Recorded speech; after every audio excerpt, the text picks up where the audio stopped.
الحمد لله وكفى وسلام على عباده الذين اصطفى أما بعد أعوذ بالله من الشيطان الرجيم بسم الله الرحمن الرحيم ولا تقربوا الزنا إنه كان فاحشة وساء سبيلا وقال رسول الله صلى الله عليه وسلم الحياء شعبة من الإيمان وقال رسول الله صلى الله عليه وسلم لا إيمان لمن لا غيرة له وقال رسول الله صلى الله عليه وسلم أنا أغير ولد آدم والله أغير مني أو كما قال عليه الصلاة والسلام سبحان ربك رب العزة عما يصفون وسلام على المرسلين والحمد لله رب العالمين اللهم صل على سيدنا محمد وعلى آل سيدنا محمد وبارك وسلم. مومن کا مقصد زندگی آخرت کی تیاری کرنا اور کافر کا مقصد زندگی عیش و عشرت کرنا. جیسے کسی نے کہا بابر بعیش کوش کے عالم دوبارہ نیست. کافر یہ سمجھتا ہے کہ دوبارہ زندگی نہیں ملے گی. جتنا لطف اٹھا لو، جتنی لذتیں اٹھا لو، جتنی مستی اڑا لو، اتنی ہمت صرف کر سکو اتنی کر لو. مومن کا مقصد زندگی شریعت و سنت کے احکام کے مطابق زندگی گزار کر اللہ رب العزت کی رضا کو حاصل کرنا. اس کی خاطر کبھی اسے اپنی خواہشات کی قربانی دینی پڑتی ہے، کبھی کبھی اپنی ضروریات کی بھی قربانی دینی پڑتی ہے، لیکن ہر قربانی کا بدلہ ہوا کرتا ہے. جو انسان اپنے جذبات کو اللہ کے لیے قربان کرتا ہے پھر اللہ رب العزت سب سے بہتر اجر اور بدلہ دینے والے ہیں. دنیا میں انسان کسی کی خاطر مزدوری کرے تو وہ اس کو اجرت دیے بغیر واپس نہیں بھیجتا.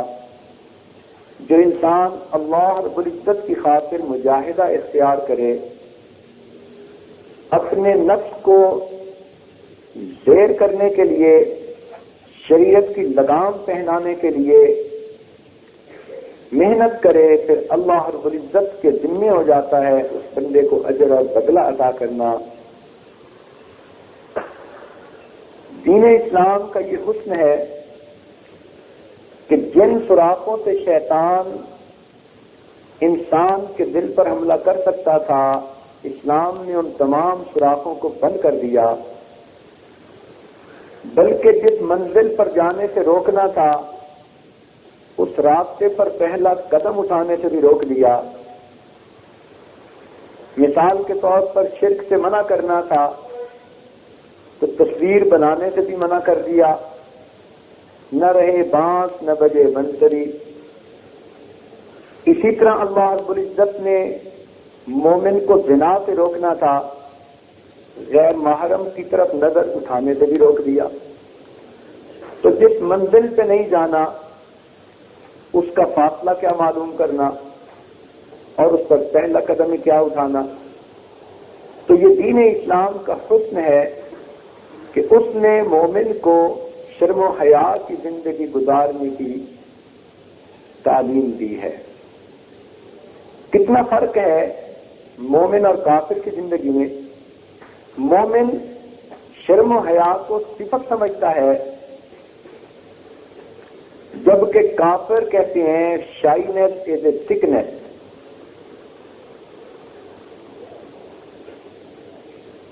اب بتائیے کہ جو لوگ یہ کہیں کہ شائنس از اے سکنس تو اس معاشرے میں شرم و حیا نام کی تو کوئی چیز ہی نہیں رہتی. اسی لیے غیر مسلم معاشرے میں عورت کو بے لباس تصویروں میں دکھانا، سکرینوں پر دکھانا، اسٹیج کے اوپر دکھانا، وہاں پر روزمرہ کا معمول ہے۔ ڈائیورس ریٹ 90% سے بھی زیادہ ہے، اس لیے کہ یورپ کے ملکوں میں مرد اور عورت کے آزاد اختلاف کی وجہ سے ہر وقت عورت کے پاس بھی چوائس ہوتا ہے، مرد کے پاس بھی چوائس ہوتا ہے۔ بلکہ پچھلے دنوں کی یہ خبر تھی کہ اب تو ان کافروں کے ملکوں میں لوگوں نے شادی کرنی ہی ختم کر دی، ویسے ہی ایک دوسرے کے ساتھ وقت گزارنا شروع کر دیا۔ تجزیہ پیش کیا گیا تو تجزیہ پیش کرنے والے نے کسی لڑکے سے پوچھا کہ تم شادی کیوں نہیں کر لیتے؟ تو اس نے جواب دیا، when you can find the milk from the market, you need not have a cow in your house. کہ جب تمہیں بازار میں دودھ ملتا ہے تو تمہیں گھر میں گائے پالنے کی کیا ضرورت ہے؟ اس سے پتہ چل گیا کہ کافروں کو عورت کے ساتھ کوئی عزت نہیں، بلکہ حقیقت میں تو وہ عورت کو ذلیل کرنا چاہتے ہیں۔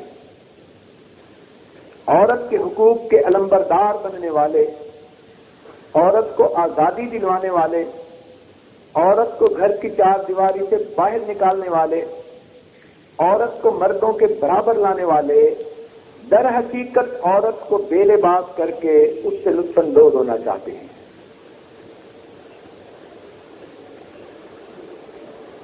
لیکن مسلم معاشرے میں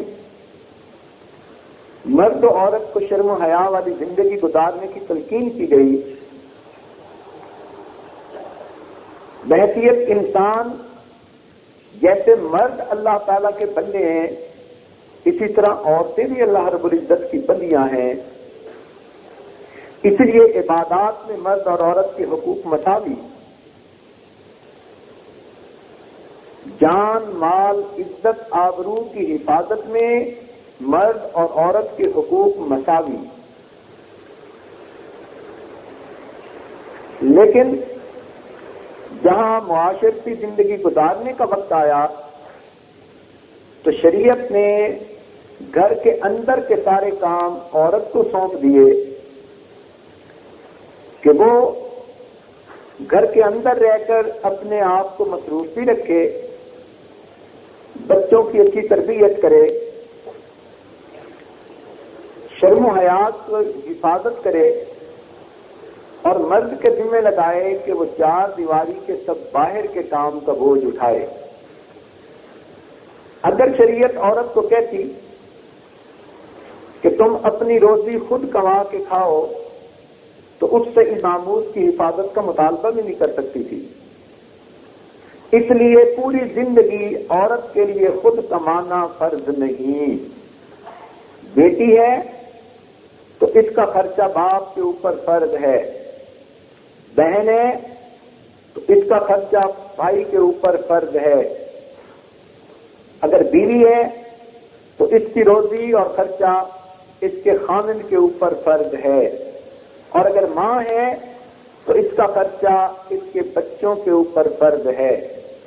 پوری زندگی عورت کو کہیں یہ وقت نہیں آتا کہ وہ باہر نکل کر اپنے لیے روزی کمائے۔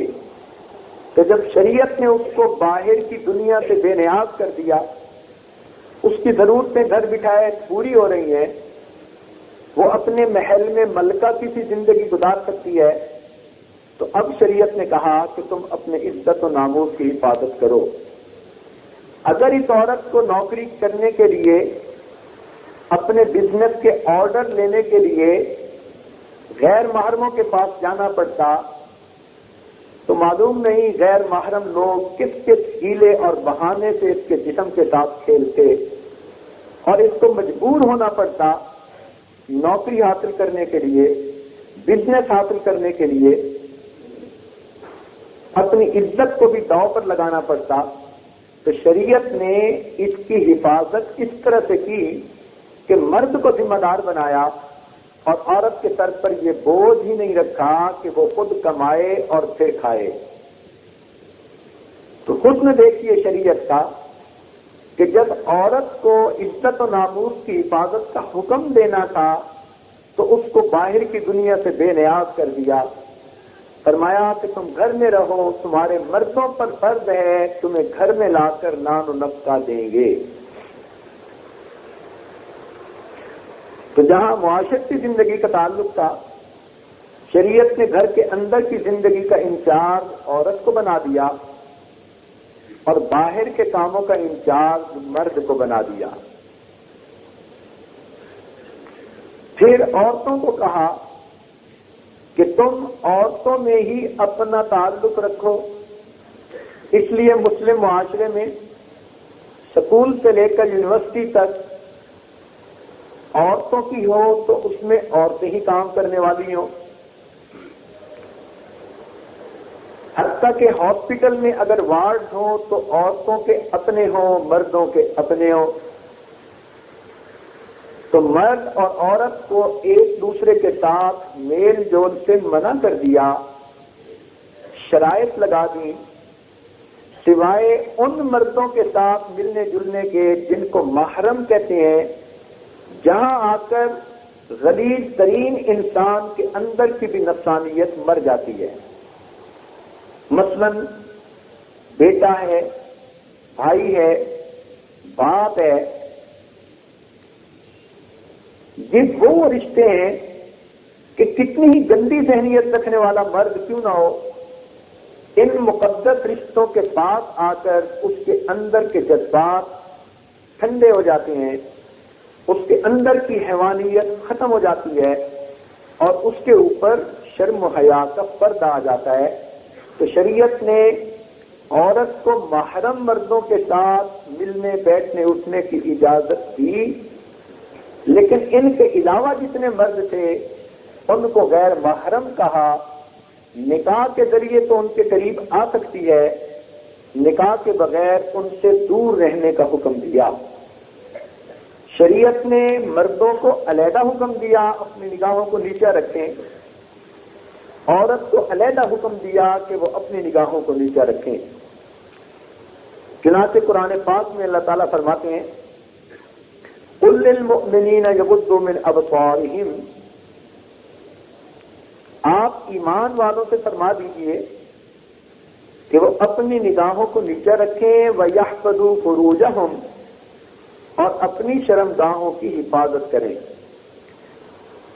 وَقُلْ لِلْمُؤْمِنَاتِ يَغْضُضْنَ مِنْ أَبْصَارِهِنَّ، اور مومنہ عورتوں سے کہیں کہ وہ بھی اپنی نگاہوں کو نیچے رکھیں، وَيَحْفَظْنَ فُرُوجَهُنَّ، اور وہ بھی اپنے ناموس کی حفاظت کریں۔ تو مردوں کو اپنی نگاہیں ہٹانے کا علیحدہ حکم دیا، عورتوں کو اپنی نگاہیں ہٹانے کا علیحدہ حکم دیا، بلکہ جتنی احتیاطی تدابیر ہو سکتی تھی وہ ساری کی ساری مرد اور عورتوں کو سمجھا دی۔ مثال کے طور پر عورت کو کہا وَقَرْنَ فِي بُيُوتِكُنَّ، تم اپنے گھروں ہی میں رہو، ہاں عذر اور ضرورت کے وقت تم محرم مردوں کے ساتھ باہر نکل سکتی ہو۔ وَلَا تَبَرَّجْنَ تَبَرُّجَ الْجَاهِلِيَّةِ الْأُولَى، اور پہلے والی جاہلیت اور رسم و رواج کی باتیں نہ کرو۔ تو گویا عورت کو منع کر دیا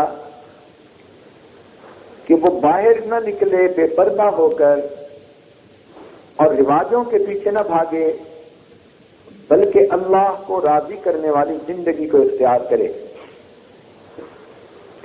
اور اگر کبھی ایسا موقع ہو کہ مردوں کو عورت سے کوئی چیز لینی دینی ہو،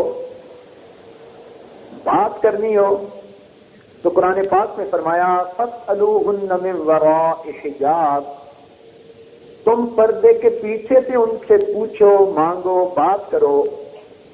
ذَلِكَ أَطْهَرُ لِقُلُوبِكُمْ وَقُلُوبِهِنَّ، یہ تمہارے دلوں کی پاکی کے لیے بھی اچھا ہے اور عورتوں کے دلوں کے پاک رہنے کے لیے بھی اچھا ہے۔ تو یہاں قرآن نے دونوں کے دلوں کے پاکیزگی کی بات کی۔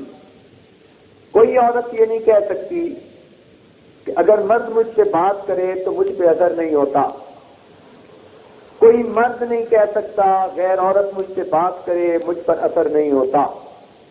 اللہ کا قرآن سچی گواہی دے رہا ہے کہ تم پردے کے پیچھے ایک دوسرے سے گفتگو کرو، یہ مردوں کے دلوں کے پاکیزگی کے لیے بھی اچھا، عورتوں کے دلوں کی پاکیزگی کے لیے بھی اچھا۔ اور پھر اس پر یہ بات بھی فرما دی کہ عورت کو اگر غیر محرم سے بات کرنی بھی پڑے، دروازے کے پیچھے سے، پردے کے پیچھے سے، ٹیلی فون کے اوپر، فرمایا فلا تخضعن بالقول، کہ تم اپنی آوازوں کو نرم نہ کرو، قدر سختی رکھو، ترشی رکھو، اجنبیت سی معلوم ہو۔ فَيَطْمَعَ الَّذِي فِي قَلْبِهِ مَرَضٌ، اگر تم آواز کو نرم کر لو گی تو جس کے دل کے اندر مرض ہے اس کے دل کے اندر طمع پیدا ہو جائے گی۔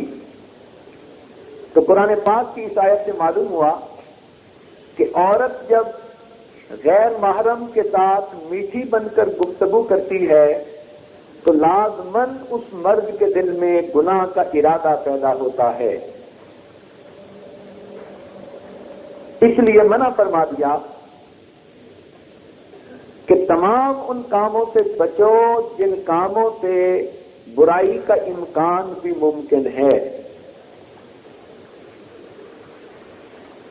تعلیم دی لا ایمان لمن لا غیرت لہ، جس کے اندر غیرت نہیں اس کے اندر ایمان ہی نہیں۔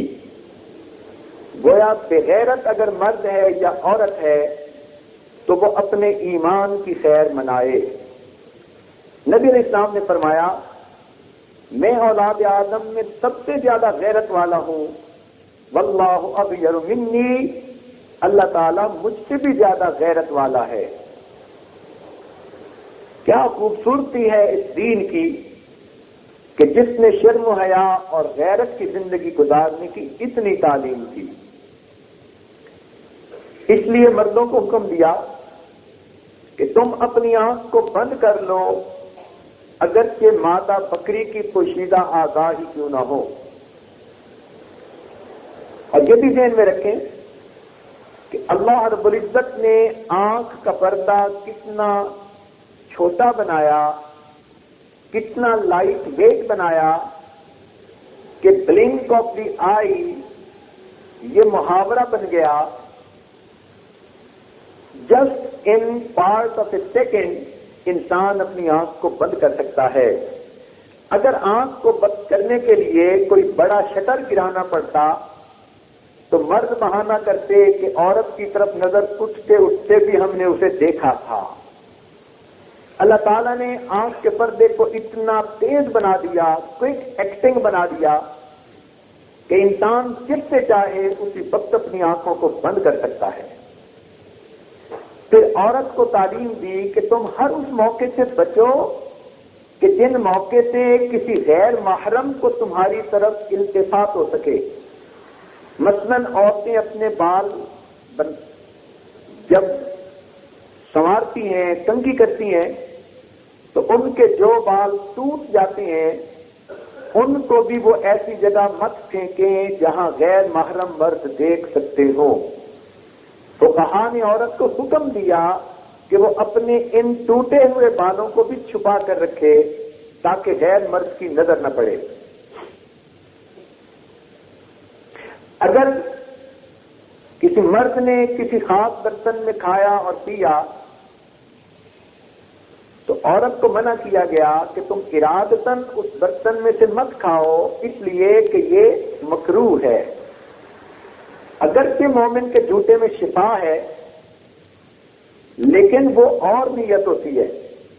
شریعت نے احتیاط بتا دی، اس لیے کہ کبھی کبھی اشارات کا سلسلہ ادھر سے بھی شروع ہو جاتا ہے کہ قریبی لوگ مہمان بنتے ہیں اور ایک دوسرے کی طرف بچی ہوئی چیزیں پہنچ جاتی ہیں۔ شریعت کا حسن دیکھیے کہ اس نے اس سے بھی منع فرما دیا۔ عورت کو حکم دیا کہ وہ اگر گلی میں چلے تو درمیان راستہ میں چلنے کی بجائے دیوار کی طرف قریب ہو کر چلے، ایسا نہ ہو کہ مردوں کے ساتھ اس کا جسم ٹکرائے۔ حدیث پاک میں آتا ہے کہ جب نبی علیہ السلام نے یہ بات فرمائی تو صحابیات جب کبھی گلی میں نکلتی اتنا دیواروں کے ساتھ ہو کر چلتی تھیں کہ ان کے برقعے اور چادریں بس اوقات دیوار کے ساتھ اٹک جاتی تھیں۔ عورت اگر باہر نکلے تو اپنے آپ کو حجاب میں لپیٹ کر نکلے۔ کچھ عورتوں کو غلط فہمی ہوتی ہے کہ جی چہرے کا تو حجاب نہیں، اگر چہرہ ہی سامنے آ گیا تو باقی کچھ دکھانے کی ضرورت ہی نہیں۔ جس طرح کتاب کا انڈیکس دیکھ لینے سے سب کچھ پتہ چل جاتا ہے، face is the index of personality. اب جب آنکھیں کھلی ہیں، منہ کھلا ہے تو اشارات بھی ہو سکتے ہیں، بات بھی ہو سکتی ہے۔ شریعت نے پھر پردے کے پیچھے سے سوال کرنے اور بات کرنے کی بات کیوں کہی قرآن مجید میں؟ کوئی عورت اس آیت کو قرآن مجید سے نکال تو نہیں سکتی۔ تو جب قرآن مجید بتا رہا ہے کہ تم پردے کے پیچھے سے گفتگو کرو تو یہ کیسے ہو سکتا ہے کہ باہر نکلتے ہوئے چہرے کا پردہ نہ ہو؟ رہ گئی بات مثالیں دینی کہ فلاں جگہ یہ نہیں ہوتا، فلاں جگہ نہیں ہوتا، یہ مت کیجئے۔ اسلام آج اپنی شکل میں نہیں، اس کو دیکھنا ہو تو آج کے دور میں قرآن و حدیث کے اندر دیکھو، اور پہلے زمانے میں دیکھنا ہو تو صحابہ کرام کی زندگیوں میں دیکھو۔ حدیث پاک میں آتا ہے ایک عورت تھی جس کا جوان بیٹا فوت ہو گیا، وہ نبی علیہ السلام کی خدمت میں حاضر ہوئی، اداس تھی، مغموم تھی، رو رہی تھی، مگر بالکل کپڑے پردے کے اندر لپٹی ہوئی تھی۔ ایک صحابی نے یہ کہہ دیا، دیکھو یہ بوڑھی عورت ہے، اس کا جوان بیٹا فوت ہو گیا لیکن یہ خود کتنی کپڑے میں لپٹی بیٹھی ہے۔ تو وہ صحابیہ اس کو کہنے لگی کہ میرا بیٹا فوت ہوا ہے، میری حیا تو نہیں فوت ہو گئی کہ میں اپنے جسم سے کپڑا ہٹا دیتی۔ تو جب ایسے وقت میں بھی جب ماں بچے کی وجہ سے اتنی غمزدہ ہوتی ہے کہ اس کو اپنا ہوش نہیں رہتا، صحابیات اس حالت میں بھی پردے کا لحاظ کرتی تھی، تو پھر عام حالات میں وہ کتنا لحاظ کرتی ہوں گی۔ شریعت نے حکم دیا کہ عورت اپنے قریب کے وہ مرد جو ہیں تو قریبی مگر غیر محرم ہیں، ان سے بھی اپنے آپ کو بچا کے رکھے۔ مثال کے طور پر خاوند کے بھائی جنہیں دیور کہتے ہیں، نبی علیہ السلام نے فرمایا الکور موتن، کہ دیور تو عورت کے لیے موت کی مانند ہے۔ گھریلو زندگی میں بات چیت کرنی پڑتی ہے، مگر عورت کو چاہیے کہ اپنے اور اس کے درمیان ایک فاصلہ رکھے تاکہ ضرورت سے اوپر ایک لفظ بھی کہنے کا اسے موقع نہ ملے، بلکہ غیر محرم سے بات کرتے ہوئے یہ اصول ہو کہ جہاں 2 لفظوں میں جواب ممکن ہے وہاں 3 لفظ بولنے کی اجازت نہیں۔ یہاں تک شریعت نے منع کر دیا کہ اگر اپنا محرم مرد بھی کوئی ایسا ہو جو غیر معمون ہو، حتیٰ کہ بھائی ہے، فاسق و فاجر ہے، گندی بے نیت کا ہے، فحش کام کرتا پھرتا ہے، تو بہن کو کہا کہ تم اس سے بھی اپنے آپ کو پرے پرے رکھو۔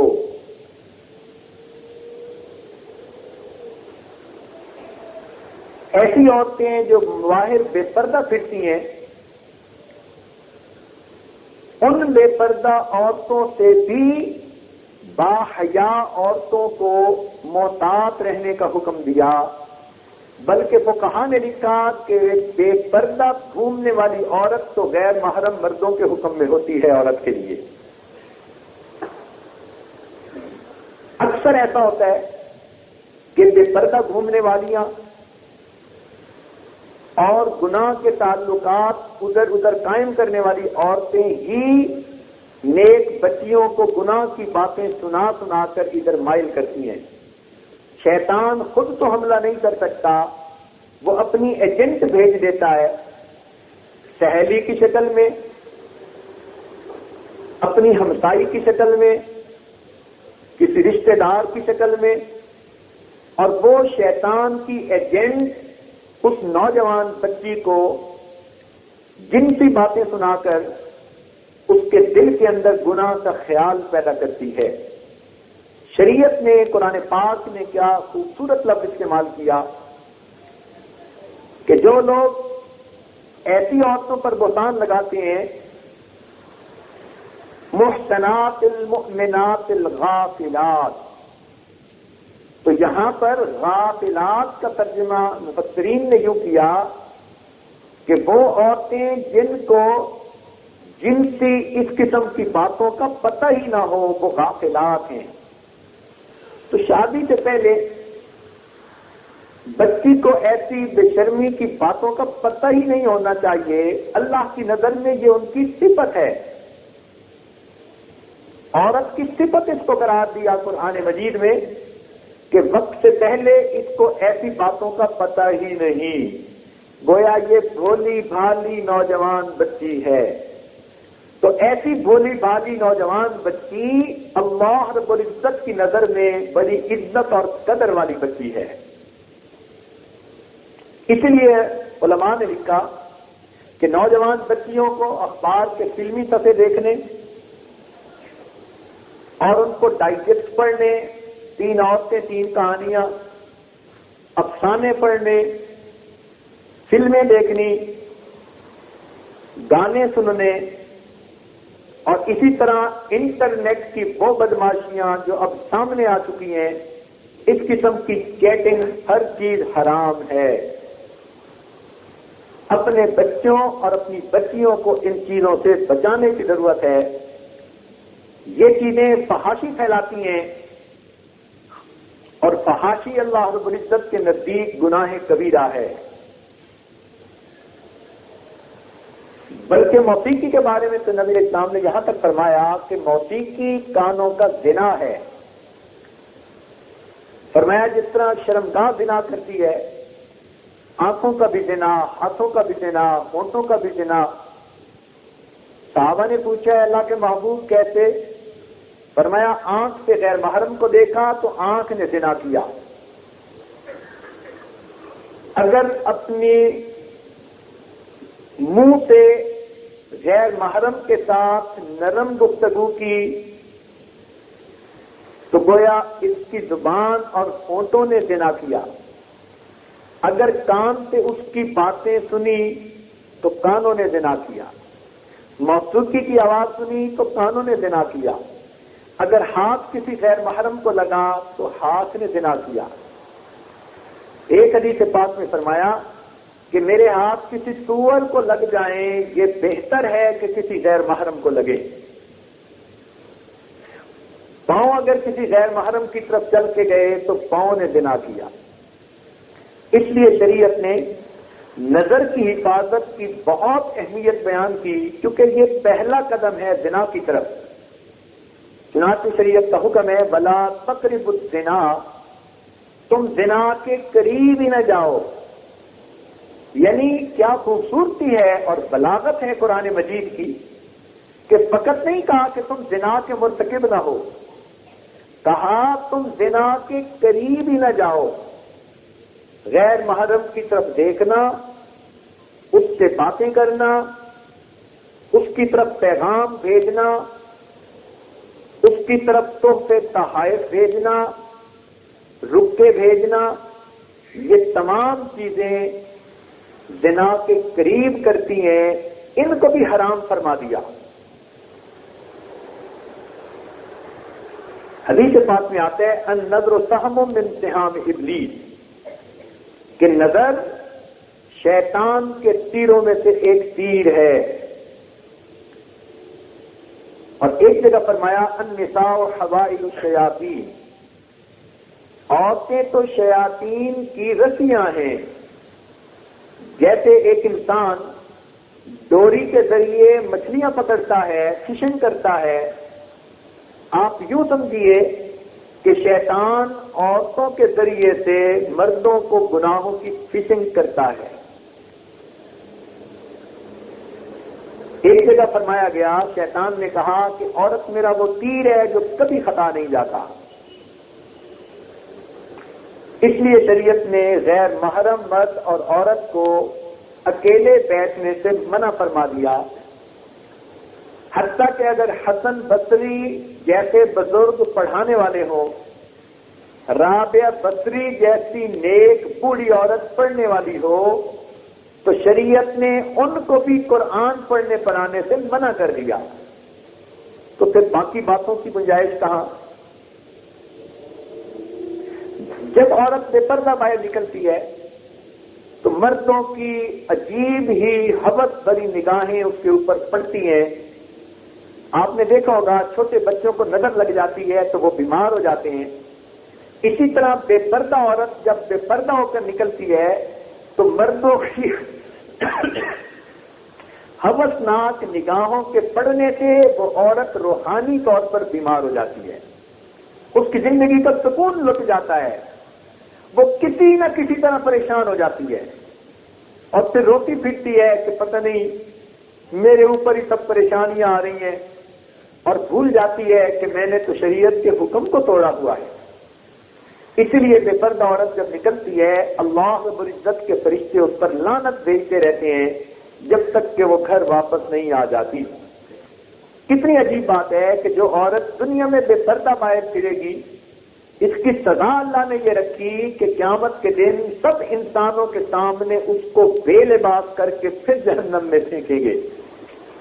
آپ غور کیجئے، عورتیں تو پھر شرم حیا کی پتلیاں ہوتی ہیں. مرد کو بھی اگر کہہ دیا جائے نا کہ تمہیں مردوں کے سامنے بے لباس کریں تو مرد بھی تڑپ اٹھتا ہے. تو عورت کو اگر مردوں عورتوں کے سامنے قیامت کے دن رسوا کریں گے تو یہ کتنی بڑی سزا ہے. اس لیے پردے کا جتنا خیال کریں اتنا کم ہے. حضرت مدنی مولانا حسین احمد مدنی رحمۃ اللہ علیہ ایک مرتبہ ٹرین میں سفر کر رہے تھے. ایک انگریز اپنی میم صاحبہ کو لے کر آیا اور سامنے بیٹھ گیا. اب میم تو بے پردہ کی ہی صحیح. جب وہ آ کر بیٹھا اسے پتہ چلا کہ حضرت مدنی رحمۃ اللہ علیہ ہے تو اس نے چھیڑ خانی شروع کر دی. مرد کہنے لگا کہ دیکھو اسلام اپنی عورتوں کو گھروں میں جیل کی طرح بند رکھتا ہے، ہم تو اپنی عورتوں کو آزادی دیتے ہیں، ہم اپنی عورتوں کے ساتھ زیادہ اچھے، دیکھو یہ میرے ساتھ گھوم پھر رہی ہے، زندگی کے عیش و آرام کے دن گزار رہی ہے.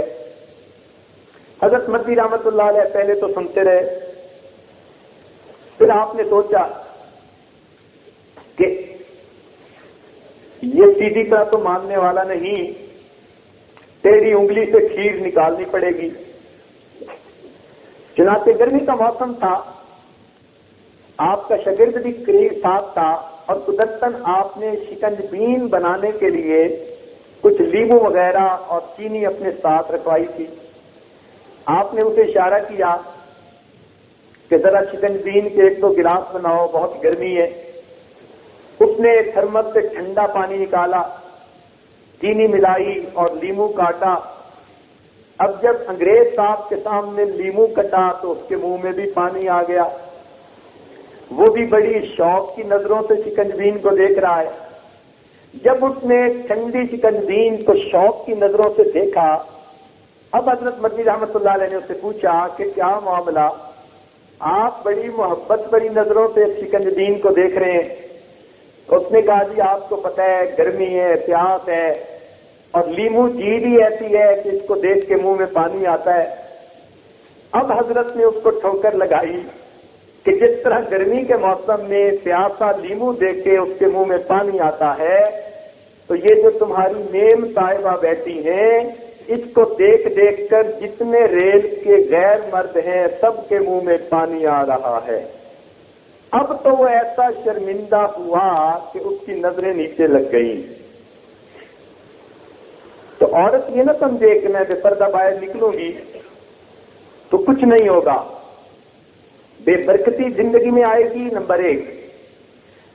نمبر 2، ہو سکتا ہے کوئی بندہ اس کو دیکھے اور اس کے پیچھے چل پڑے تو یوں سمجھے کہ شیر اپنے شکار کی طرف چل پڑا،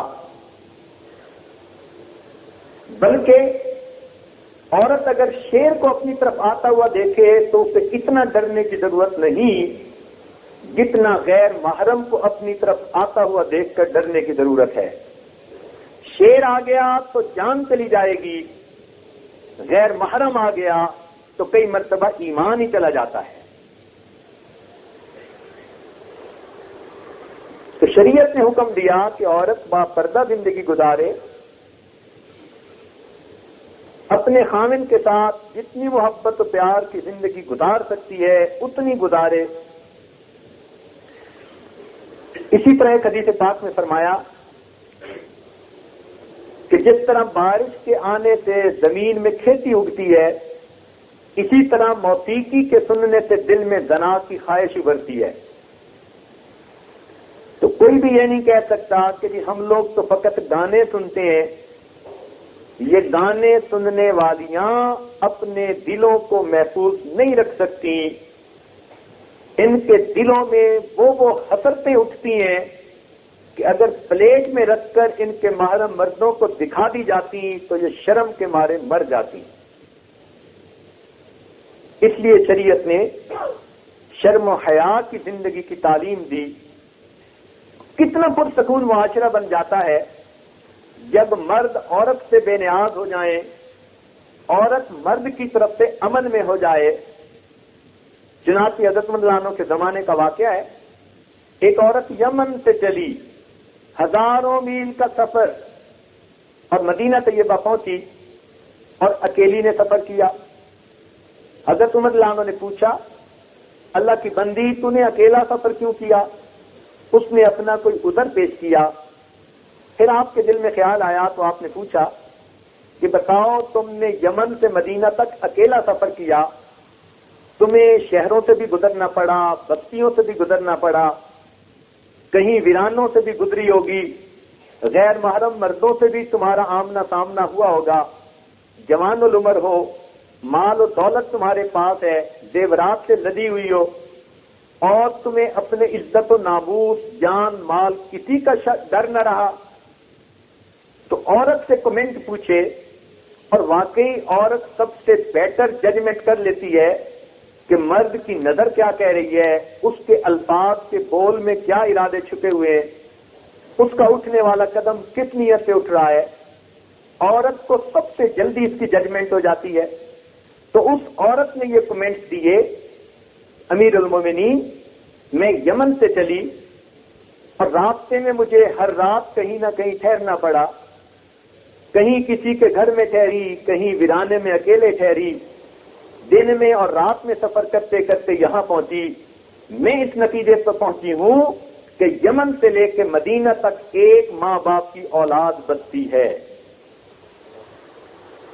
تو شریعت ایسا امن اور سکون کا معاشرہ چاہتی ہے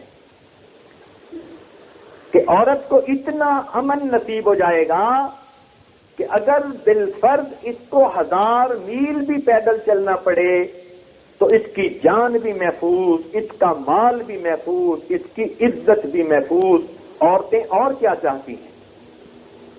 تو یہ جو پردہ داری کا حکم دیا، اس میں مردوں کا جہاں فائدہ ہے، عورت کا اپنا فائدہ ہے۔ یاد رکھنا، کل کرنے ہم فتنوں سے بچے رہیں گے، عزت بھی محفوظ رہے گی، ایمان بھی محفوظ رہے گا، دنیا کی بھی ذلت سے بچیں گے، آخرت کی بھی رسوائی سے بچیں گے۔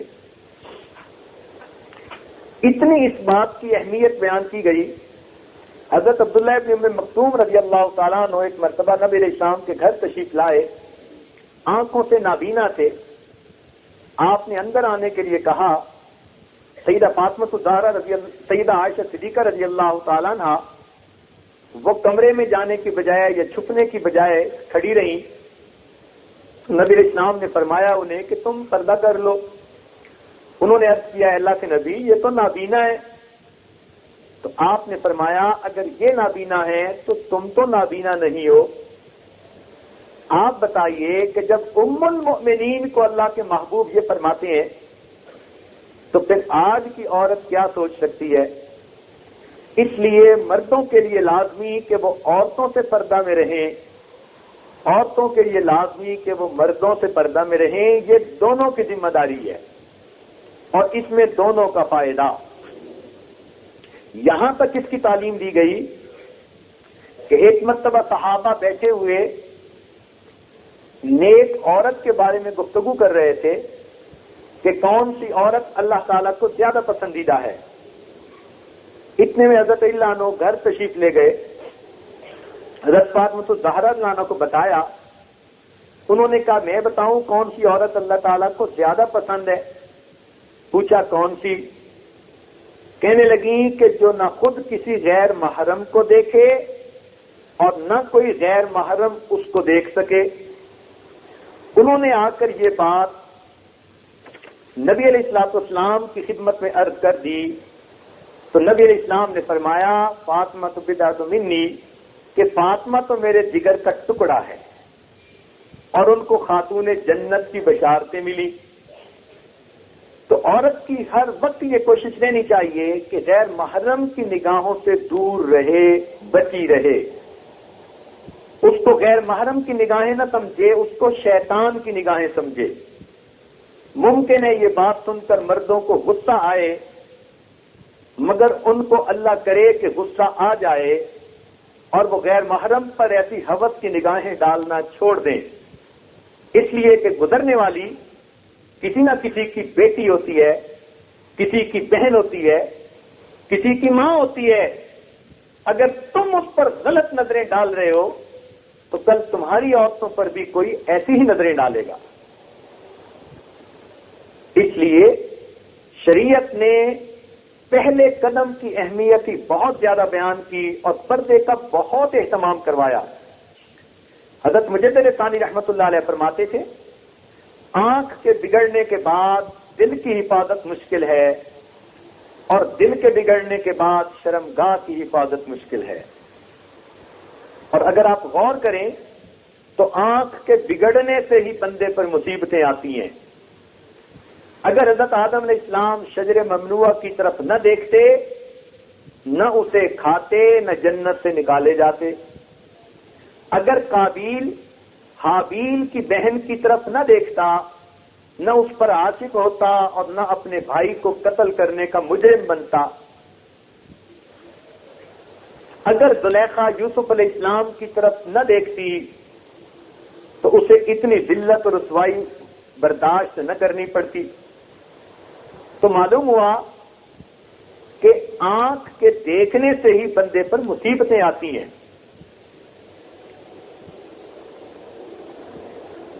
اور یہ بھی ذہن میں رکھیے کہ شہوت وہ شیرینی ہے جو چکھنے والے کو ہلاک کر دیتی ہے. آدمی محسوس کرتا ہے کہ میں انجوائے کر رہا ہوں، لیکن حقیقت میں وہ اپنے آپ کو تباہ کر رہا ہوتا ہے.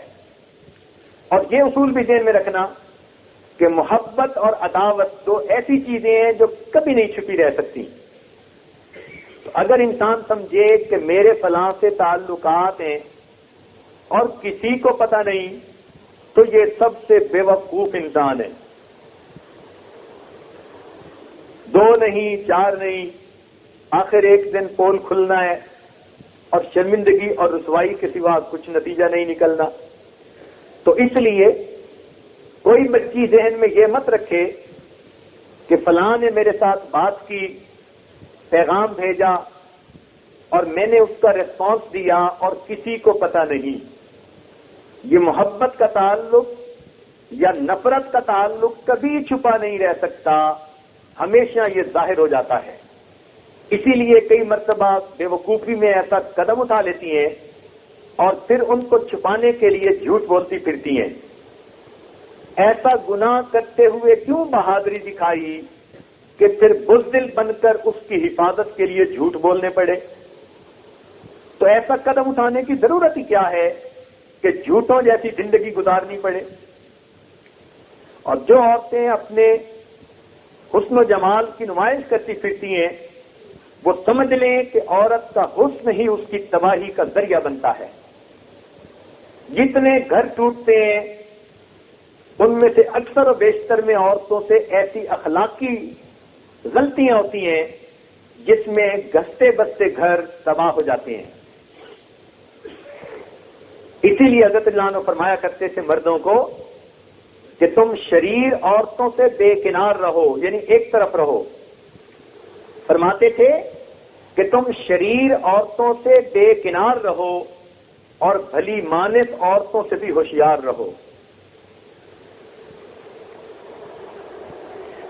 شہوت کی ابتدا ایک جراثیم بیکٹیریا کی مانند ہوتی ہے، لیکن اگر انسان شہوت پرست بن جائے تو پھر اس کا اختتام ایک اژدہے کی مانند ہوتا ہے۔ یہ پوائزن کی طرح بن جاتا ہے اور پھر انسان کو تباہ کر کے رکھ دیتا ہے۔ عجیب بات ہے کہ خوبصورت انسان جتنا دور سے خوبصورت لگتا ہے اتنا قریب سے نہیں ہوتا۔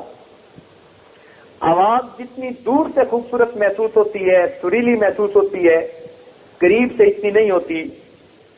تو یوں محسوس ہوتا ہے کہ شاید حسن جو ہے وہ دور سے ہی اچھا لگتا ہے، اس لیے دور رہنا ہی بہتر ہے۔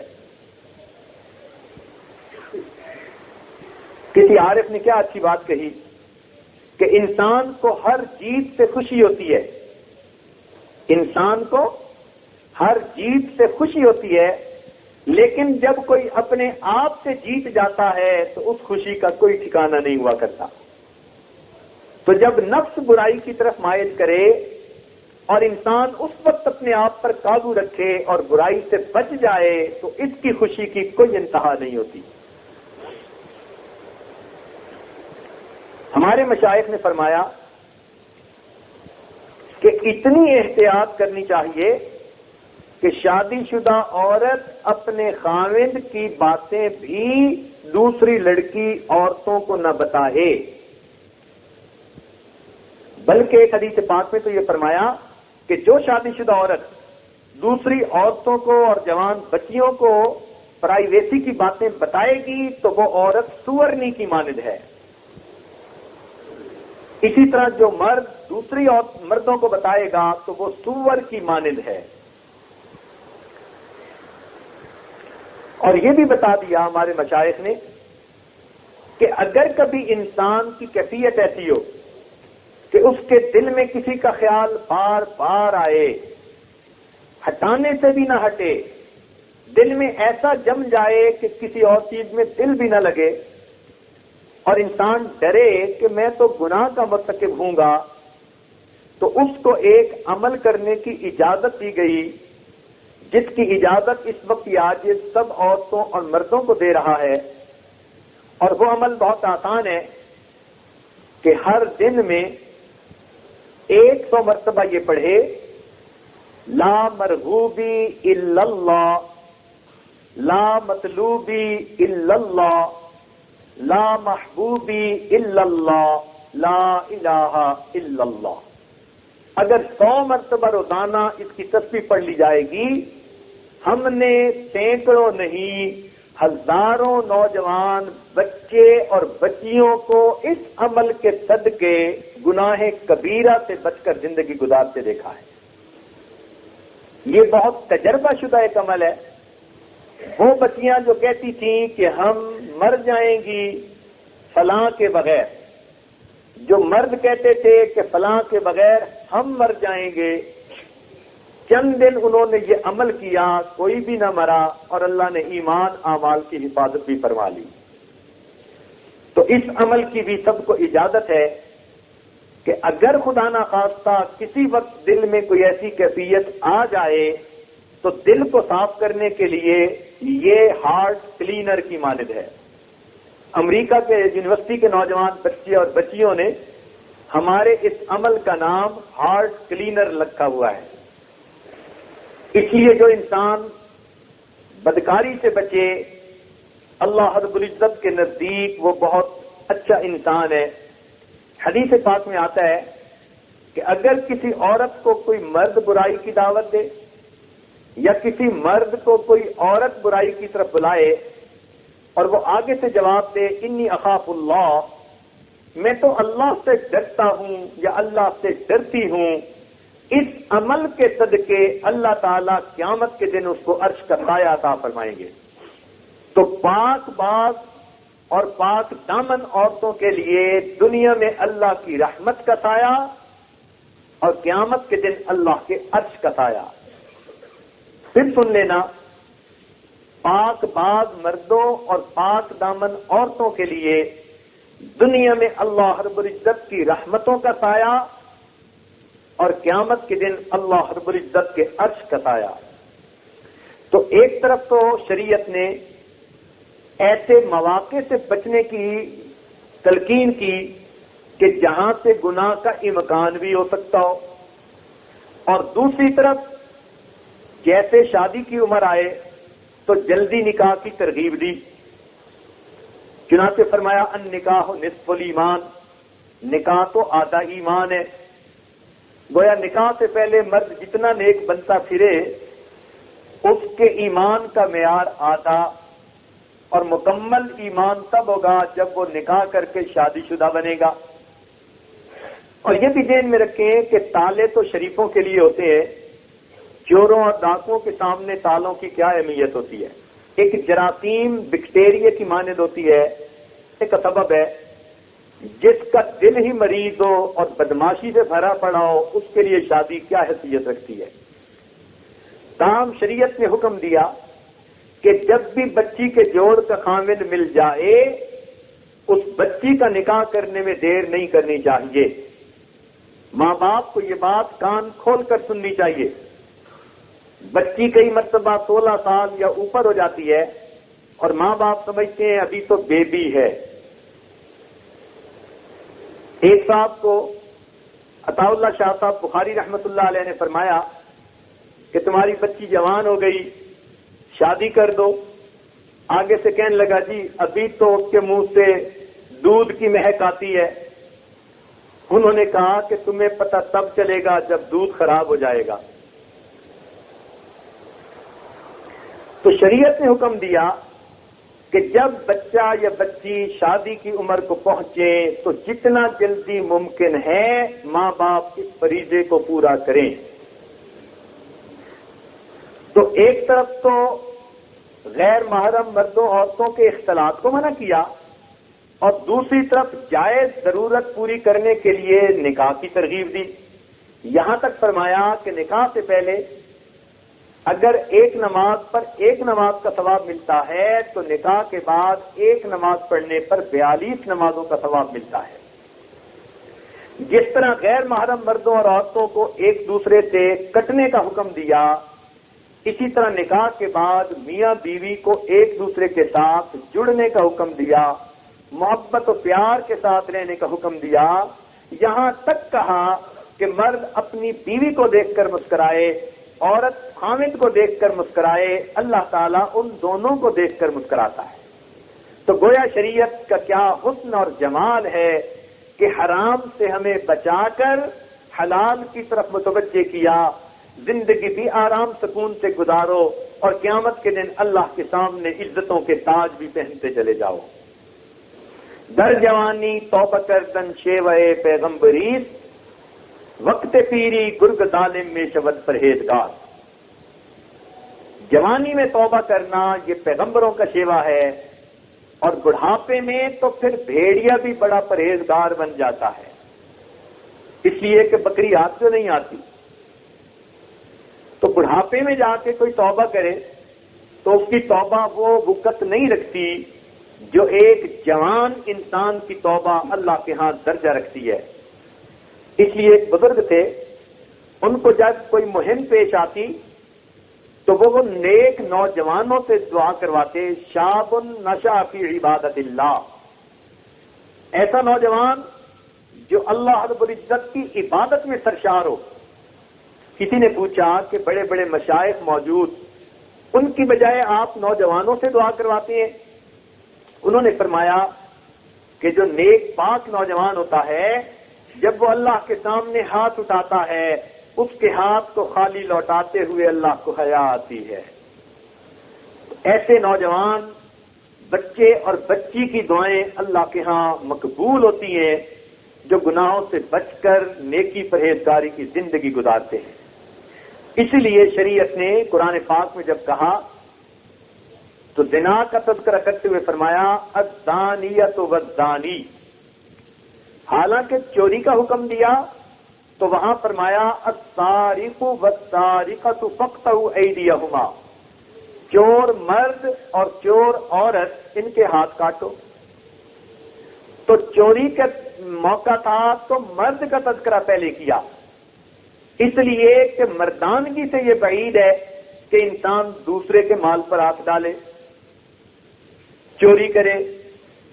اور جہاں زنا کا تذکرہ تھا وہاں فرمایا الزانیۃ والزانی، زنا کرنے والی عورت اور زنا کرنے والا مرد۔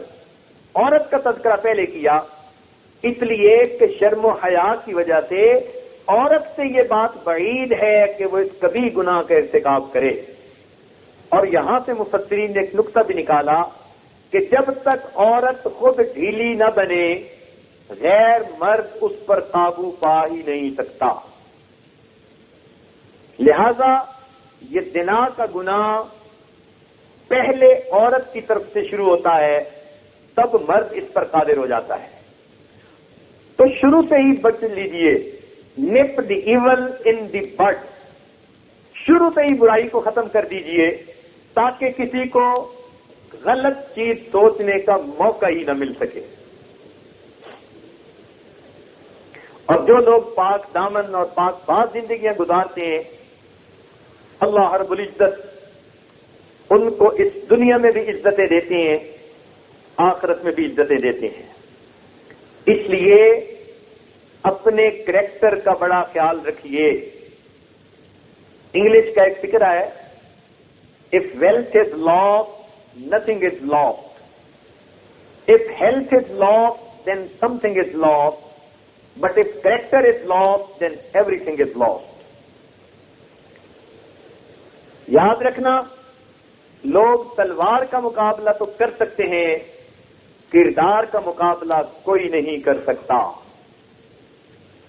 People feel that character is not a precious thing, but you can buy the most precious thing of the world with the help of your character. تو کردار اصل انسان کا سرمایہ ہوتا ہے، جس کا کردار ہی بگڑ گیا اس کے پلے کیا رہا۔ دین اسلام نے پاک دامنی اور پاک بازی کی زندگی گزارنے والوں کو اللہ تعالیٰ کی رحمتوں کے سائے میں رہنے والا بتلایا۔ ایسے کتنے واقعات ہیں کہ جن میں پاک دامن لوگوں نے اللہ سے دعا مانگی، پروردگار نے فوراً قبول فرما لی۔ چنانچہ شیخ عبداللہ محدث دہلوی رحمۃ اللہ علیہ نے لکھا ہے کہ ایک مرتبہ دہلی شہر میں بارش نہیں ہوتی تھی، قحط پڑ گیا۔ علماء نے کہا کہ سب شہر کے مرد عورتیں آئیں اور میدان میں آ کر نماز پڑھیں۔ چنانچہ بچے بھی عورتوں کے ساتھ تھے۔ سخت گرمی، دھوپ، بچے پیاس کی شدت سے بلک بلک کے رو رہے تھے۔ مردوں نے بھی رو رو کے دعائیں مانگی، عورتوں نے آہوں سسکیوں میں دعائیں مانگی، مگر کوئی بارش برسنے کے آثار نہیں تھے۔ صبح سے لے کے عصر کا وقت ہو گیا۔ ایک نوجوان اونٹ کی نکیل پکڑے ہوئے قریب سے گزرا۔ اونٹ کے اوپر کوئی پردے میں سوار تھا۔ اس نے اونٹ کو روکا اور لوگوں سے پوچھا کیوں جمع ہو؟ بتایا گیا کہ صبح سے لے کے اب تک بارش کے لیے فریادیں کر رہے ہیں، مگر کوئی صورت نہیں نظر آ رہی۔ نوجوان نے کہا اچھا میں دعا کرتا ہوں۔ چنانچہ وہ اپنی سواری کے قریب گیا، دعا کی، اسی وقت آسمان پہ بادل آئے اور وہیں بارش ہونی شروع ہو گئی۔ شیخ عبداللہ محدث دہلوی رحمۃ اللہ فرماتے ہیں کہ علماء اس نوجوان کی طرف بھاگے کہ تو نے کیسی دعا کی کہ ہزاروں انسانوں کی دعا پر اللہ نے تیری دعا کو ترجیح دے دی۔ اس نے کہا کہ اس اونٹ کے اوپر میری والدہ سوار ہیں جنہوں نے پاک دامنی اور پاک بازی کی زندگی گزاری۔ میں اب سواری کے قریب آیا اور میں نے اپنی والدہ کے دوپٹے کا کونا پکڑ کر دعا مانگی، اے اللہ میں ایک پاک دامن ماں کا بیٹا ہوں، میں اپنی والدہ کی پاک دامنی کا واسطہ دیتا ہوں، اپنی رحمت کی بارش برسا دے۔ اللہ تعالیٰ نے رحمت کی بارش برسا دی۔ اللہ رب العزت پاک دامنی کی زندگی کو اتنا پسند فرماتے ہیں۔ چنانچہ عبداللہ ابن مبارک رحمۃ اللہ علیہ جوانی میں کسی عورت کے ساتھ تعلقات بنا بیٹھے، حتیٰ کہ اس کو کہا کہ ملنے کے لیے کوئی وقت نکالو۔ اس نے کوئی رات کا وقت دیا، یہ ساری رات انتظار میں رہے مگر ملاقات نہ ہو سکی۔ اسی حالت میں صبح کی اذان ہو گئی۔ جب اذان ہوئی تو دل پر چوٹ لگی کہ میں ایک عورت کی وجہ سے ساری رات جاگتا رہا، مجھے اس عورت کا بھی ملاپ نصیب نہ ہوا، کاش میں اللہ رب العزت کی محبت میں ساری رات جاگتا، مجھے اللہ اپنی ولایت عطا فرما دیتے۔ یہ سوچ کر دل میں پکی توبہ کر لی اور علم حاصل کرنے کے لیے علماء کی ایک بستی کی طرف چل پڑے۔ چنانچہ جب شہر سے باہر نکلے، ایک اور بزرگ بھی اسی طرف اس بستی کے قریب جا رہے تھے۔ دونوں نے محسوس کیا کہ ہمارے سر کے اوپر بادل کا سایہ ہے۔ سخت گرمی کے عالم میں یہ بادل کے سائے میں چلتے رہے، یہ بھی سمجھتے رہے کہ اس شیخ کی برکت کے بادل کا سایہ ہے، شیخ بھی سمجھتے رہے کہ مجھ پر اللہ کی رحمت ہوئی، بادل کا سایہ ہے۔ لیکن جب اپنی اپنی منزل کی طرف جاتے ہوئے دونوں رستے میں جدا ہوئے تو اس شیخ کی حیرت کی انتہا نہ رہی کہ بادل کا سایہ تو عبداللہ ابن مبارک کے سر پر تھا۔ وہ واپس لوٹے اور عبداللہ ابن مبارک کو پکڑ کر کہا کہ مجھے بتاؤ اللہ کے لیے تم نے کون سا عمل کیا، اللہ نے گرمی کی شدت سے تیرے سر پر بادل کا سایہ کر دیا۔ آنکھوں سے آنسو آ گئے، کہا کہ میں نے ایک گناہ سے سچی توبہ کی اور میں نیک بننے کے لیے علماء کی بستی کی طرف چل پڑا۔ میرا پروردگار کتنا قدردان ہے، اس نے دنیا کی دھوپ میں بچنے کا انتظام کر دیا، میں امید کرتا ہوں وہ جہنم کی آگ سے بھی محفوظ فرما دے گا۔ تو جو پروردگار اتنا قدردان ہو کہ آدمی اگر گناہ سے سچی توبہ کر لیتا ہے تو پروردگار دنیا کی تپش سے بچا دیتا ہے، تو پھر جہنم کی آگ سے انہیں کیوں نہیں محفوظ فرمائے گا۔ حضرت شاہ عبدالعزیز رحمۃ اللہ علیہ کا ایک شاگرد تھا، خوبصورت نوجوان تھا، جس راستے سے گزرتا تھا تو ایک عورت اسے دیکھتی، اس کے دل میں گناہ کا ارادہ پیدا ہوا۔ ایک دن اس نے اپنی نوکرانی کے ذریعے اس کو ہمراز بنا کر اس نوجوان کو کہا کہ اندر کوئی مریض ہے، آپ اگر اس کو کچھ پڑھ کر دم کر دیں تو صحت مند ہو جائے گا، آپ کو اجر ملے گا۔ وہ اپنے بھولے پن کی وجہ سے معاملے کی نزاکت کو نہ سمجھ سکا، اعتماد کر بیٹھا۔ جب گھر کے اندر داخل ہوا تو دروازے بند ہو گئے۔ پھر وہ عورت سامنے آئی بغیر حجاب کے اور اس نے آ کر کہا کہ میں تو مدتوں سے تمہیں دیکھ رہی تھی، تو آج وقت ملا ایک دوسرے سے ملاپ کا۔ تو نوجوان سمجھ گیا کہ میں تو اس وقت مصیبت میں گرفتار ہو گیا۔ اس نے سوچا کہ کوئی ہیلا ہو، چنانچہ کہنے لگا کہ مجھے اس وقت قضائے حاجت کی ضرورت ہے۔ اس نے بیت الخلاء بتا دیا کہ کہاں پر ہے۔ یہ نوجوان بیت الخلاء میں گیا اور بیت الخلاء میں جو پاخانہ پڑا ہوا تھا وہ اس نے اپنے ہاتھوں اور جسم کے حصوں پر لگا لیا۔ جب بیت الخلاء سے باہر نکلا تو اس کے جسم سے بدبو کے بھبکے اٹھ رہے تھے، قریب بھی کوئی نہیں آنا پسند کرتا تھا۔ اس عورت نے دیکھا تو وہ کہنے لگی، ایک گندے انسان، چلے جاؤ میرے گھر سے، میں تمہیں دیکھنا پسند نہیں کرتی۔ چنانچہ دروازہ کھلا، یہ نوجوان اپنے ایمان کو بچا کر سلامت نکلا، لیکن پریشان دو وجہ سے تھا۔ ایک تو بدبو لوگوں کو آئے گی تو وہ بھی پوچھیں گے کیا بنا، اور ایک دیر ہو گئی ہے سبق میں کبھی لیٹ نہیں پہنچا، استاد بھی ڈانٹ پلائیں گے۔ چنانچہ یہ مدرسے میں آیا اور آ کر اس نے اپنے غسل خانے میں جا کے غسل کیا، اور اسی طرح کپڑے گیلے پہن کر، چونکہ نجاست ان پر بھی لگی تھی، دھویا تھا، گیلے کپڑے پہن کر درس میں پیچھے آ کر بیٹھ گیا۔ تھوڑی دیر کے بعد شاہ عبد العزیز رحمۃ اللہ علیہ نے فرمایا، ارے تم میں سے آج کون خوشبو لگا کر آیا کہ پورا کمرہ معطر ہے؟ طلباء خاموش رہے۔ کچھ دیر کے بعد پھر فرمایا، بھائی اتنی زیادہ خوشبو کون لگا کر آیا؟ تو طلباء نے دوسری مرتبہ ادھر ادھر دیکھا۔ ایک طالب علم نے کہا کہ حضرت فلاں بچے سے خوشبو آ رہی ہے۔ شاہ عبد العزیز رحمۃ اللہ علیہ نے پوچھا، نوجوان کی آنکھوں سے آنسو آ گئے۔ اس نے کہا کہ حضرت میں اپنی عزت کی حفاظت کر کے گناہوں سے بچنے کی خاطر میں نے نجاست کو لگا لیا تھا۔ میرا مالک کتنا قدردان ہے، میرے جسم کے جس حصے پر نجاست لگی تھی اب وہیں سے خوشبو آ رہی ہے۔ چنانچہ یہ نوجوان جب تک زندہ رہا اس کے بدن سے خوشبو آتی رہی۔ اللہ رب العزت اتنے قدردان ہے کہ جو انسان شرم و حیا کی اور پاک دامنی کی زندگی گزارتا ہے، پروردگار اس کے ساتھ اپنی مدد یوں شامل حال فرماتے ہیں۔ چنانچہ اس انسانی تاریخ میں کئی پاک دامن عورتوں پر اور پاک باز مردوں پر تہمتیں لگائی گئیں۔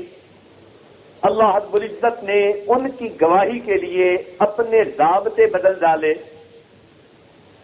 سوچنے کی بات ہے، دودھ پیتا بچہ بول تو نہیں سکتا، لیکن حضرت یوسف علیہ السلام پر تہمت لگتی ہے تو پروردگار کی غیرت جوش میں آتی ہے۔ چھوٹا معصوم بچہ بھی بول کر گواہی دیتا ہے کہ یوسف علیہ السلام تو پاک باز ہیں، یہ گناہ کی بات تو عورت کی طرف سے ہے۔ تو اللہ رب العزت نے پاک باز مردوں کی گواہی دلوانے کے لیے ضابطے بدل ڈالے۔ اس سے اس کی اہمیت کا اندازہ لگائیے۔ چنانچہ قرآن مجید میں ہے کہ بی بی مریم پر ایک مرتبہ اسی طرح معاملہ پیش آیا۔ ذرا قرآن کی آیتیں سن لیجئے، قرآن عظیم الشان، اس کی آیتیں پڑھ کر دل میں ٹھنڈک ہوتی ہے۔ توجہ سے سنیے گا۔ اللہ تعالیٰ ارشاد فرماتے ہیں، وَاذْكُرْ فِي الْكِتَابِ مریم، کہ مریم کے کتاب میں تذکرہ کیجئے۔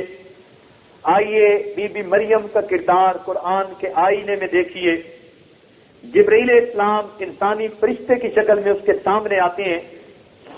بی بی مریم نہانے غسل کرنے کی خاطر اِذِ انتبذت من اہلہا مکانا شرقیہ، اپنے مکان کی شرقی جانب کو گئی تھی، مشرق کی طرف کو گئی تھی، غسل کرنا چاہتی تھی۔ اس خلوت کے اندر جبرائیل علیہ السلام ایک بھرپور مرد کی شکل میں سامنے آئے۔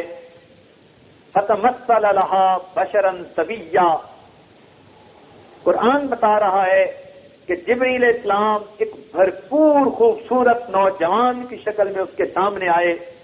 اب بی بی مریم آج کے دور کی کوئی بگڑی ہوئی بیگم نہیں تھی کہ جو غیر محرم کو تنہائی میں دیکھ کر مسکراہٹوں سے استقبال کرتی، وہ تو شرم و حیا کی دیوی تھی۔ چنانچہ جب انہوں نے غیر محرم کو دیکھا تڑپ اٹھی، فرمانے لگی، انی اعوذ بالرحمن منک ان کنت تقیا، میں تو اللہ کی پناہ مانگتی ہوں تجھ سے اگر تیرے دل میں ذرا بھی خوف خدا ہے۔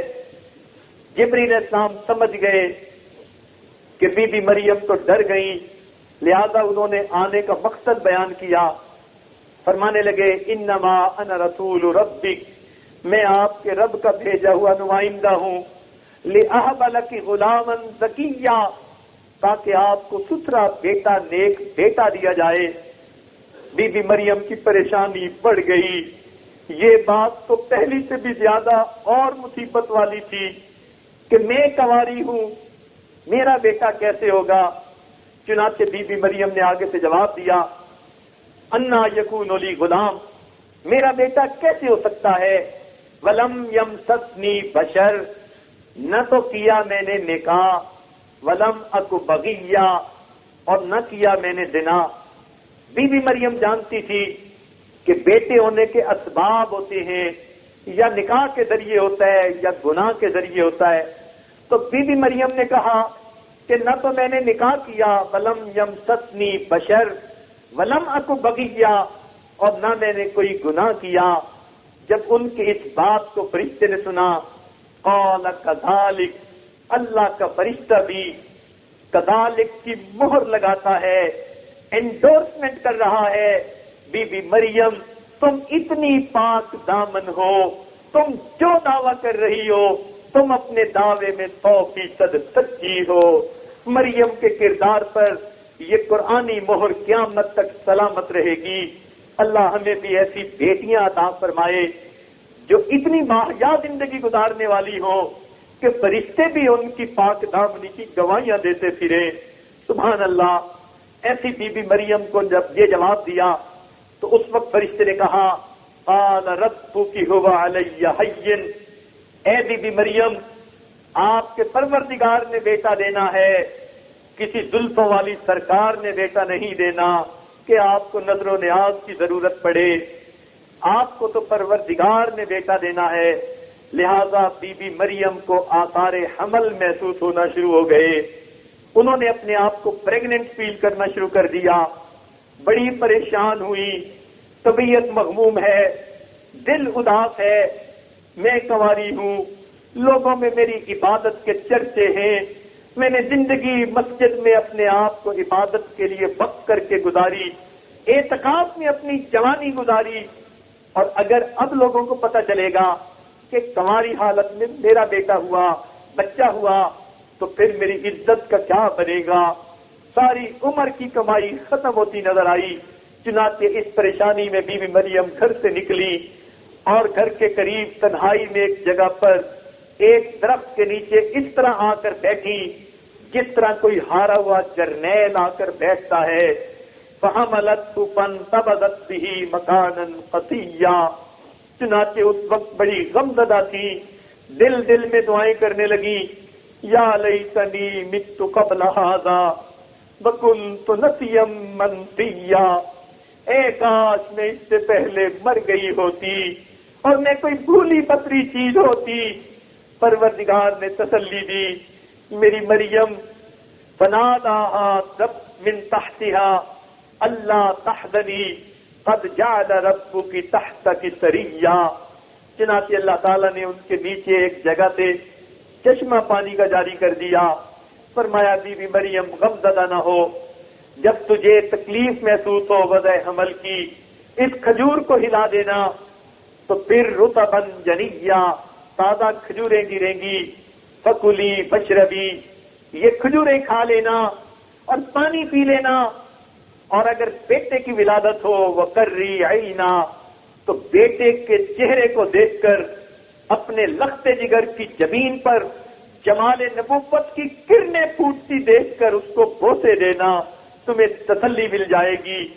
اور اگر تم واپس قوم کی طرف جاؤ اور لوگ تم سے پوچھیں کہ یہ کیا معاملہ بنا، تو جواب دینا، انی نذرت للرحمن صوما، میں نے تو رحمان کے لیے روزہ رکھا۔ اس وقت کے روزے میں بولنے کی بھی ممانعت ہوتی تھی، چنانچہ ان کی ماں نے بھی یہی دعا مانگی تھی، انی نذرت لک ما فی بطنی، تو ماں حنا نے اپنے وقت میں اللہ کی نظر مانی تھی، آج بیٹی نذرت للرحمن کے لفظ کہہ رہی ہے۔ معلوم ہوا جیسے مائیں ہوتی ہیں ایسی ہی آگے بیٹیاں ہوا کرتی ہیں، جب نیک مائیں ہوں اللہ بیٹیوں کو بھی پاک دامن زندگی عطا کرتے ہیں۔ تو بی بی مریم اپنی بیٹے کو لے کر جب قوم کی طرف آئیں، قوم نے نشتر زنی کے تانے کے نشتر لگانے شروع کر دیے اور کہنے لگی، یا مریم، اے مریم، فاتت به قومها تحمل، وہ اپنے بچے کو لے کے قوم کی طرف آئیں، قالوا یا مریم، لقد جئت شیئا فریا، تو یہ کیا عجیب چیز لے کر آ گئی، یا اخت ہارون، اے ہارون کی بہن، ما کان ابوک امرأ سوء، نہ تیری ماں بری تھی، وما نہ تمہارا باپ برا تھا، وما کانت امک بغیہ، نہ تمہاری ماں بد کردار تھی۔ تو قرآن مجید کی اس آیت سے پتہ چلا جب عورت سے کوئی ایسی اخلاقی غلطی ہوتی ہے، بھائی پر بھی الزام آتا ہے، ماں اور باپ کی بھی بدنامی ہوتی ہے۔ جوان بچی ہرگز نہ سمجھے یہ میری ذات کا عمل ہے، وہ سمجھ لے کہ میرے ساتھ کچھ اور بھی لوگ ہیں جن کی زندگی کی عزتیں خاک میں مل جائیں گی۔ چنانچہ قرآن سے گواہی مل رہی ہے، قوم نے کہا یا اخت ہارون، اے ہارون کی بہن۔ وہ مریم کا نام بھی لے سکتے تھے مگر نہیں، ان کو نشتر لگا رہے ہیں۔ اور سوچ تو بہن کس کی، بیٹی کس ماں کی اور کس باپ کی لخت جگر ہو۔ یا اخت ہارون ما کان ابوک امرأ سوء وما کانت امک بغیہ۔ چنانچہ جب بی بی مریم نے الزام تراشیوں کے یہ تانے سنے، دل پہلے دکھی تھا، ان کو کہنے لگی فاشارت الیہ، ہاتھ کا اشارہ بچے کی طرف کر دیا، گویا کہنا چاہتی ہیں تم میرا سر مت کھاؤ، اسی بچے سے پوچھو کہ یہ کیسے ہوا۔ وہ کہنے لگے کہ یہ بچہ کیسے بول سکتا ہے، کیف نکلم من کان فی المہد صبیا، جب چھوٹا بچہ گود میں ہو وہ کیسے ہم کلامی کر سکتا ہے۔ اس وقت پروردگار نے ضابطے کو بدل دیا۔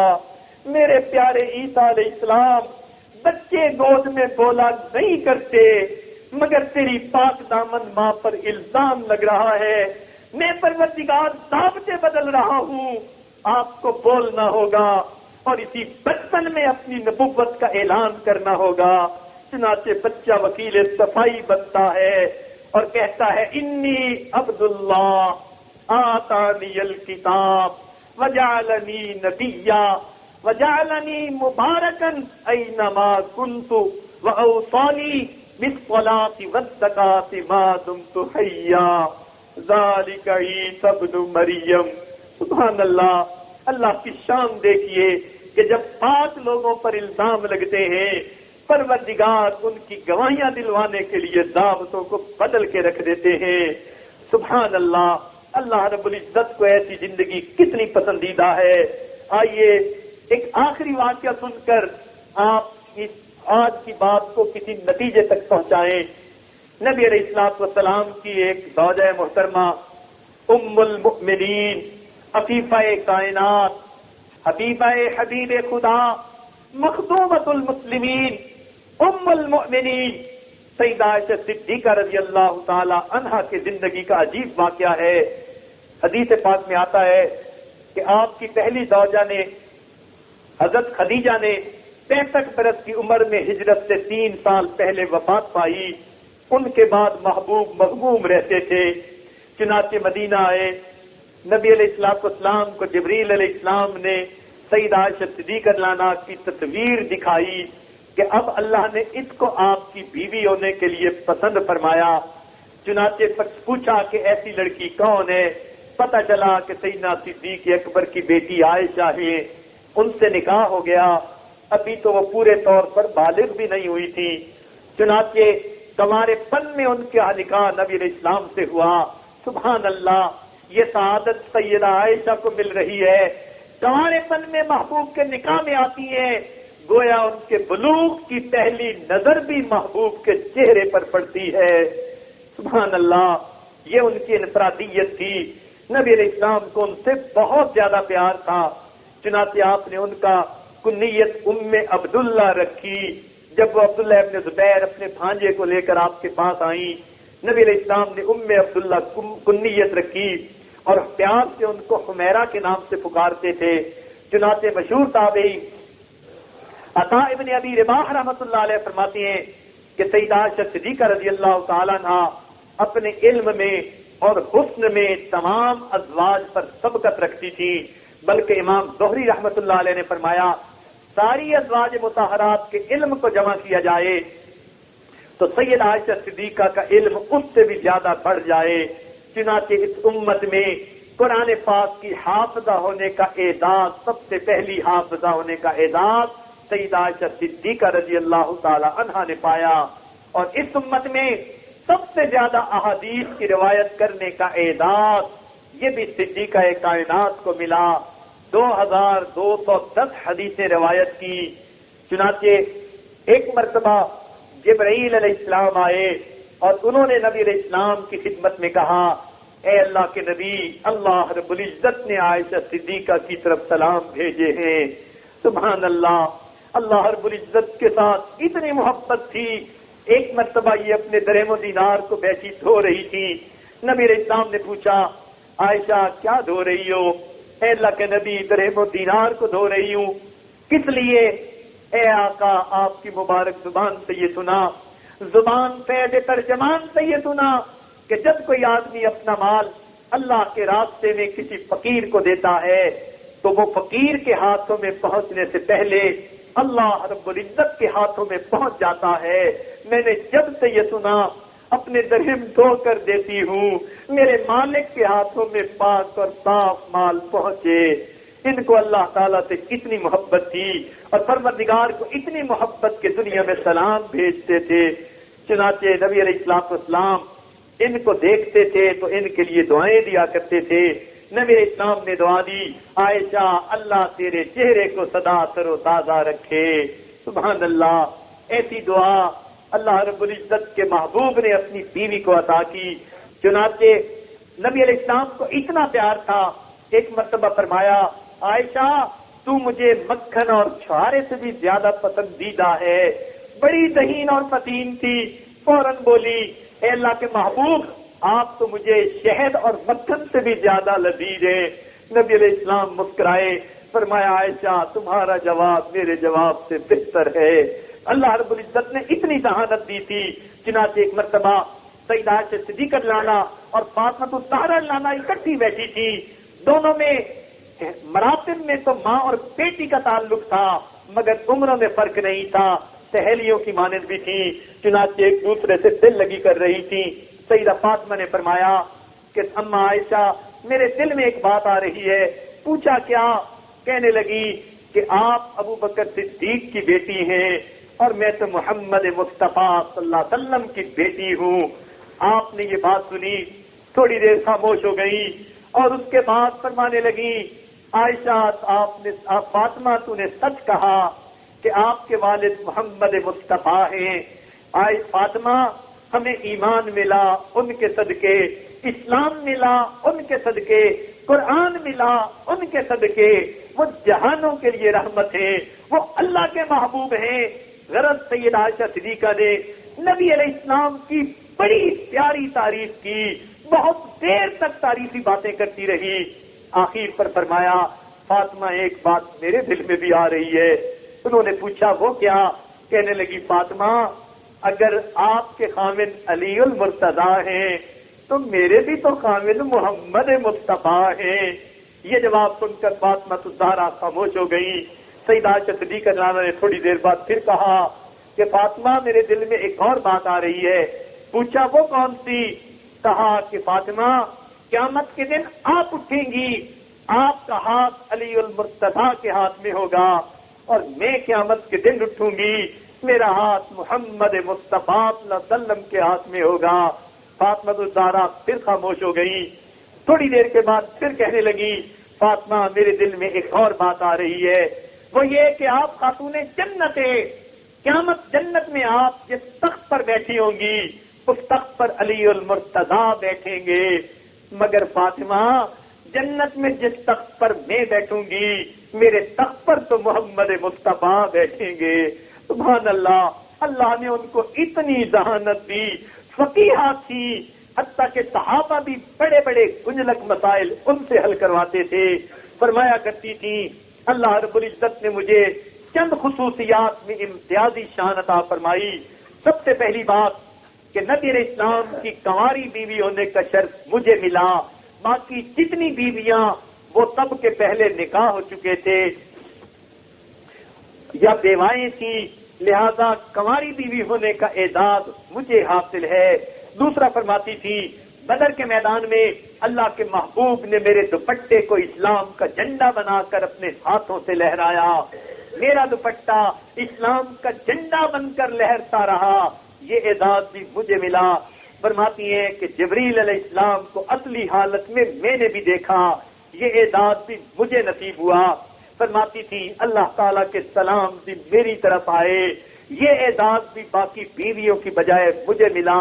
اور فرماتی تھی کہ میرے اوپر جو ہے الزام لگا، اس کی گواہی بھی اللہ رب العزت نے دی۔ اور فرماتی تھی جب نبی علیہ السلام کی وفات ہوئی تو آپ ہوں گے، تو یہ اللہ رب العزت نے ان کو امتیازی شان عطا فرمائی تھی۔ آئیے اب ذرا واقعہ سن لیجئے کہ وہ واقعہ کیسے پیش آیا۔ ایک غزوہ میں نبی علیہ السلام سیدہ عائشہ صدیقہ رضی اللہ عنہا کو ساتھ لے کر گئے، غزوہ بنی مصطلق اس کا نام ہے۔ واپسی کے لیے جب تیار ہونے لگے، اس دور میں طریقہ یہ تھا کہ اونٹوں کے قافلے روانہ ہوتے تھے، تو جن کے اونٹ سامان سے لد جاتے، سواریاں بیٹھ جاتی، وہ چلنا شروع کر دیتے۔ قافلے کا چلنا بھی 2-1 گھنٹے کا پروسیس ہوا کرتا تھا۔ چنانچہ نبی علیہ السلام تیاری کا حکم دے دیا، لوگ تیاری کرنے لگے۔ جب بالکل اونٹوں پہ بیٹھنے کا وقت قریب آ گیا، سیدہ عائشہ صدیقہ رضی اللہ عنہا نے محسوس کیا کہ مجھے تو قضائے حاجت کے لیے جانا ہے، اگر راستے میں ضرورت پیش آ گئی تو قافلے کو روکنا مناسب نہ ہوگا، ان کا سفر کھوٹا ہوگا، لہذا آپ نے سوچا میں جلدی سے جا کر فراغت حاصل کر لیتی ہوں۔ آپ ذرا جھاڑیوں میں ویرانوں میں ایک جگہ چلی گئیں جہاں خلوت تھی، تنہائی تھی۔ جب آپ قضائے حاجت سے فارغ ہو کر آئیں تو کیا دیکھتی ہیں کہ آپ کے گلے میں ایک ہار تھا اور وہ ہار کہیں راستے میں ٹوٹ کر گر گیا۔ آپ نے سوچا میں اسی راستے پر جاتی ہوں جدھر کہیں ہار گرا ہوگا اور اٹھا کر اسے واپس آ جاتی ہوں، کیونکہ قیمتی ہار تھا، محبت کی نشانی تھی، تحفے میں ملا تھا۔ چنانچہ وہ اس کو لیکھنے کے لیے اس کی طرف چل پڑی۔ چنانچہ صحابہ کرام جو نبی علیہ السلام کے اونٹوں کو لے کر چلتے تھے، انہوں نے پہلے جب محسوس کیا کہ آپ فراغت سے واپس آ چکی تو انہوں نے اپنی آنکھیں ہٹا لی تھی۔ اب وہ سمجھے کہ اس وقت میں اونٹوں کے اوپر جو کجاوے رکھے جاتے تھے آپ اس کے اندر بیٹھ چکی اور پردے میں ہیں۔ اس وقت آپ ہلکی پھلکی سی تھی، وزن بھی زیادہ نہیں تھا، اور اس کجاوے کو 4-6 آدمی مل کر اٹھا کر اونٹ پر رکھتے تھے۔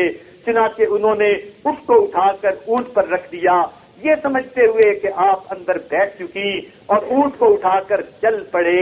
چنانچہ اونٹ چلے گئے۔ آپ کچھ دیر کے بعد جب واپس آئی، آپ نے دیکھا کہ آپ کی تو سواری نہیں۔ سوچا میں اب جو ہے اسی جگہ بیٹھ جاتی ہوں، جب دیکھیں گے نبی علیہ السلام کہ میں اونٹ پر نہیں، آپ اسی جگہ واپس کسی کو بھیجیں گے۔ چنانچہ وہاں بیٹھ گئی، تھکی ہوئی تھی، تھوڑی دیر کے بعد نیند آ گئی تو جو چادر اپنے اوپر لی ہوئی تھی اسی چادر میں لپٹ کر سو گئی۔ قافلہ تو دور چلا گیا۔ نبی علیہ السلام نے ایک صحابی جو بڑی عمر کے تھے اور بدری صحابی تھے، بڑے شان والے صحابی تھے، ان کی ڈیوٹی لگائی ہوئی تھی، جب قافلہ چل پڑے تم پیچھے یہ دیکھنا کہ کسی کی چیز گری پڑی نہ ہو، تم اس کا جو ہے اچھی طرح اتا پتا کر کے پھر آیا کرنا۔ چنانچہ جس صحابی کی ڈیوٹی تھی، جب وہ سامان ادھر ادھر دیکھتے دیکھتے قریب آئے، انہوں نے دیکھا ام المومنین کے رہنے کی جگہ تھی، خیمہ تھا، اور یہاں پر ایک عورت پردے میں سوئی ہوئی ہے۔ وہ سمجھ گئے کہ یہ تو ام المومنین ہے۔ انہوں نے پڑھا انا للہ و انا الیہ راجعون۔ جب انہوں نے آواز سے یہ پڑھا، سیدہ عائشہ صدیقہ کی آنکھ کھلی، آپ اسی طرح چادر میں لپٹ کر بیٹھ گئیں۔ انہوں نے کہا ام المومنین میری سواری حاضر ہے، میں اس کو بٹھاتا ہوں، آپ اس کے اوپر بیٹھ جائیے، میں ابھی آپ کو لے کر قافلے تک پہنچ جاتا ہوں۔ لوگ زیادہ دور نہیں گئے، چنانچہ ام المومنین اونٹ پر بیٹھ گئی اور وہ صحابی پیدل چل کر اونٹ کو لے کر اس قافلے تک پہنچ گئے۔ جب قافلے کے قریب پہنچے تو منافقین جو موقعوں کی تلاش میں تھے، چنانچہ ان کے علم میں یہ بات آ گئی، اب ان کو تو ایک موقع مل گیا، چنانچہ انہوں نے بہتان لگا دیا کہ یہ اس مرض سے نہیں بچ سکی ہوں گی، چنانچہ اندر اندر بات پھیلانی شروع کر دی، قسمیں کھا کر بتانا شروع کر دیا، چنانچہ یہ بات لوگوں میں پھیلتی رہی۔ جب واپس مدینہ آئے تو منافقین نے تو پروپیگنڈے کی انتہا کر دی، حتیٰ کہ جب نبی علیہ السلام کو یہ بات پتہ چلی، آپ کا دل بھی غمزدہ ہوا، آپ کی اہلیہ محترمہ پر الزام لگایا گیا، بہتان لگایا گیا، زنا کا الزام لگایا گیا، چنانچہ آپ صلی اللہ علیہ وسلم بہت غمزدہ رہنے لگ گئے۔ آپ نے ان دنوں میں سیدہ عائشہ صدیقہ رضی اللہ تعالی عنہا سے ایک طرف رہنے کی کوشش فرماتے۔ سیدہ عائشہ صدیقہ جب سفر سے واپس آئیں، اللہ کی شان بیمار ہو گئی، بخار تھا، بستر پر لگ گئی۔ اب شہر میں پروپیگنڈا پھیل رہا ہے اور سیدہ عائشہ صدیقہ معصومہ کو پتہ ہی نہیں کہ ان کے ساتھ کیا گزر رہی ہے، چنانچہ وہ لیٹی ہوئی تھی اور اسی حال میں ان کا وقت گزر رہا تھا۔ ایک دن وہ ایک صحابیہ کے ساتھ ام مصطح کے ساتھ قضائے حاجت کے لیے گھر سے باہر گئی، رات کا وقت ہے، رستے میں ایک جگہ ام مصطح کا پاؤں کہیں اٹکا تو انہوں نے اپنے بیٹے کو لعنت ملامت کی، کہنے لگی آپ اپنے بیٹے کو کیوں لعنت ملامت کر رہی ہیں؟ وہ کہنے لگی تمہیں نہیں پتا کہ وہ بھی ایسی بات کر رہا ہے جو بات منافقین کر رہے ہیں؟ تو منافقین کی قسموں کو سن سن کر بعض مومنین بھی ان کے نرغے میں آ گئے تھے اور وہ بھی شاید سوچنے لگ گئے تھے کہ کچھ نہ کچھ معاملہ تو ضرور ہوا ہوگا۔ ان میں یہ بھی تھے جو ابوبکر صدیق لعنوں کے رشتہ دار بھی تھے، وظیفہ خوار بھی تھے، چنانچہ جب ان کی ماں نے بتایا تو سب عائشہ صدیقہ لعنہ کو پتہ چلا۔ فرماتی ہیں اب جب مجھے پتہ چلا میں نے نبی علیہ السلام کی طرف دیکھنا شروع کیا، میں نے دیکھا کہ جب میں ان کی طرف نہیں دیکھتی محبوب میرے چہرے کو دیکھتے ہیں، جب میں آپ کی طرف دیکھتی ہوں محبوب چہرہ ہٹا لیتے ہیں، میں اس کی طرف جا کر کھڑی ہوتی ہوں محبوب چہرہ دوسری طرف کر دیتے ہیں۔ محبوب کی خاموش نگاہوں نے سمجھا دیا کہ وہ اس وقت اداس ہیں، غمزدہ ہیں۔ فرمایا میں تو پہلے سے بیمار تھی، محبوب کی نگاہیں ہٹانے نے میرے دل کو تو گھائل کر ڈالا۔ میں نے نبی علیہ السلام کی خدمت میں فریاد کی، آقا مجھے اپنی ماں کے گھر جانے کی اجازت دے دیجئے۔ عورت پر جب بھی کوئی مصیبت بنتی ہے اسے اپنی ماں یاد آتی ہے، اپنے باپ کا گھر یاد آتا ہے۔ سیدہ عائشہ صدیقہ کا بھی یہی معاملہ، نبی علیہ السلام سے اجازت مانگتی ہے، اجازت ہو تو میں ماں باپ کے گھر چلی جاؤں۔ چنانچہ نبی علیہ السلام نے اجازت عطا فرما دی، وہ اپنے گھر آئیں، کیا دیکھتی ہیں کہ ان کی والدہ کو تو رو رو کر برا حال تھا، آنکھیں سرخ ہو چکی تھی، کیونکہ ان کو پتا تھا ہماری بیٹی کے بارے میں کیا باتیں پھیلی ہوئی ہیں۔ اپنے والد کو دیکھا، وہ قرآن مجید کی تلاوت بیٹھے ہوئے اپنے چارپائی پر کر رہے تھے، رو رو کر ہلکان تھے، ان کی ریش مبارک آنسوؤں سے تر تھی۔ جب سیدہ عائشہ صدیقہ نے دیکھا ماں بھی رو رو کر پریشان ہے، میرے والد بھی رو رو کر پریشان ہیں، اللہ کا قرآن پڑھ رہے ہیں، یہاں سے پتہ چلا جب بندے کے سر پہ کوئی مصیبت آئے تو قرآن اس کا منہ تو غم گسار ہوتا ہے۔ صدیق اکبر نے عمل دکھا دیا، اے لوگوں جب پریشانی مصیبت آئے اللہ کے کلام کو اپنے دکھ درد کا ساتھی بناؤ، اپنا منہ تو غم گسار بنا لو۔ چنانچہ صدیق اکبر تلاوت کر رہے ہیں، فرماتی ہیں میں گھر میں جب گئی اور دونوں کو روتا ہوا دیکھا، میری طبیعت اور زیادہ غمزدہ ہوئی، میں بھی گھر کے ایک کونے میں چلی گئی۔ جب میں کونے کی طرف جانے لگی ماں نے پوچھا بیٹی کہاں جا رہی ہو؟ ماں کے دل میں پریشانی تھی، بیٹی کوئی سنگین فیصلہ نہ کر لے، کوئی انتہائی قدم نہ اٹھا لے۔ میں نے کہا امی آج ہائی کورٹ مجھ سے ناراض ہے، میں سپریم کورٹ میں درخواست دینے جا رہی ہوں، میرے آقا مجھ سے ناراض ہو گئے، میں اپنے رب کو منانے جا رہی ہوں۔ فرماتی ہے میں کونے میں چلی گئی اور کونے میں جا کر میں نے مصلی بچھا لیا، سجدے میں سر ڈال دیا اور میں نے دعا کرنی شروع کر دی، اے پروردگار اے مظلوموں کے دستگیر، اے ٹوٹے دلوں کو تسلی دینے والے، اے کمزوروں کا ساتھ عطا کرنے والے، اے غمزدوں کو دلاسا دینے والے، اے پروردگار، آپ نے یوسف کی برات بچے سے دلوا دی تھی، آپ نے مریم سے بہتان کو دور کر دیا تھا، آج آپ کے محبوب کی حمیرہ آپ کا دروازہ کھٹکھٹا رہی ہے، پروردگار آپ کے سامنے فریادی بن کر پیش ہو رہی ہے، آپ مظلومہ کی مدد کیجئے، میرے آقا مجھ سے ناراض ہیں، میرے محبوب مجھ سے ناراض ہیں، محبوب حقیقی آپ مدد فرمائیے۔ فرماتی ہیں میں سجدے میں رونے لگ گئی، اور ادھر یہ حال تھا کہ مسجد میں نبی علیہ السلام نے صحابہ کی محفل بلائی ہوئی تھی، فرماتے ہیں صحابہ جمع تھے، سب غمزدہ ہیں، محبوب کا چہرہ اداس دیکھ کر کچھ صحابہ کی چیخیں نکلتی ہیں، کچھ کی صدقیاں نکل رہی ہیں، سب کے سب رو رہے ہیں۔ نبی علیہ السلام نے صحابہ سے مشورہ کیا اور پوچھا کہ بتاؤ اس معاملے میں ہمیں کیا کرنا چاہیے۔ چنانچہ صدیق اکبر تو گھر میں تھے، عمر بن الخطاب کھڑے ہوئے اور کہنے لگے اے اللہ کے محبوب، آپ کے جسم پر تو نجس مکھی بھی نہیں بیٹھتی، اللہ نے آپ کو اتنا پاک بنایا ہے، یہ کیسے ممکن ہے آپ کی رفیق حیات سے ایسا ناپاک گناہ سرزد ہو، یہ ہو نہیں سکتا، یہ تو بہتان ہے جو لوگوں نے لگایا۔ چنانچہ نبی علیہ السلام کو یہ سن کر کچھ تسلی ہوئی، آپ نے عثمان غنی رضی اللہ عنہ سے پوچھا آپ بتائیے کیا معاملہ ہے۔ عثمان غنی رضی اللہ عنہ نے عرض کیا اے اللہ کے محبوب، اللہ نے آپ کو وہ شان بخشی، آپ کا سایہ زمین پر نہ پڑنے دیا کہ کسی کا قدم نہ اوپر آ جائے، یہ کیسے ممکن ہے آپ کی رفیق حیات پر کوئی غیر محرم قابو پائے، یہ ہو نہیں سکتا۔ چنانچہ آپ کے دل کو اور تسلی ہو گئی۔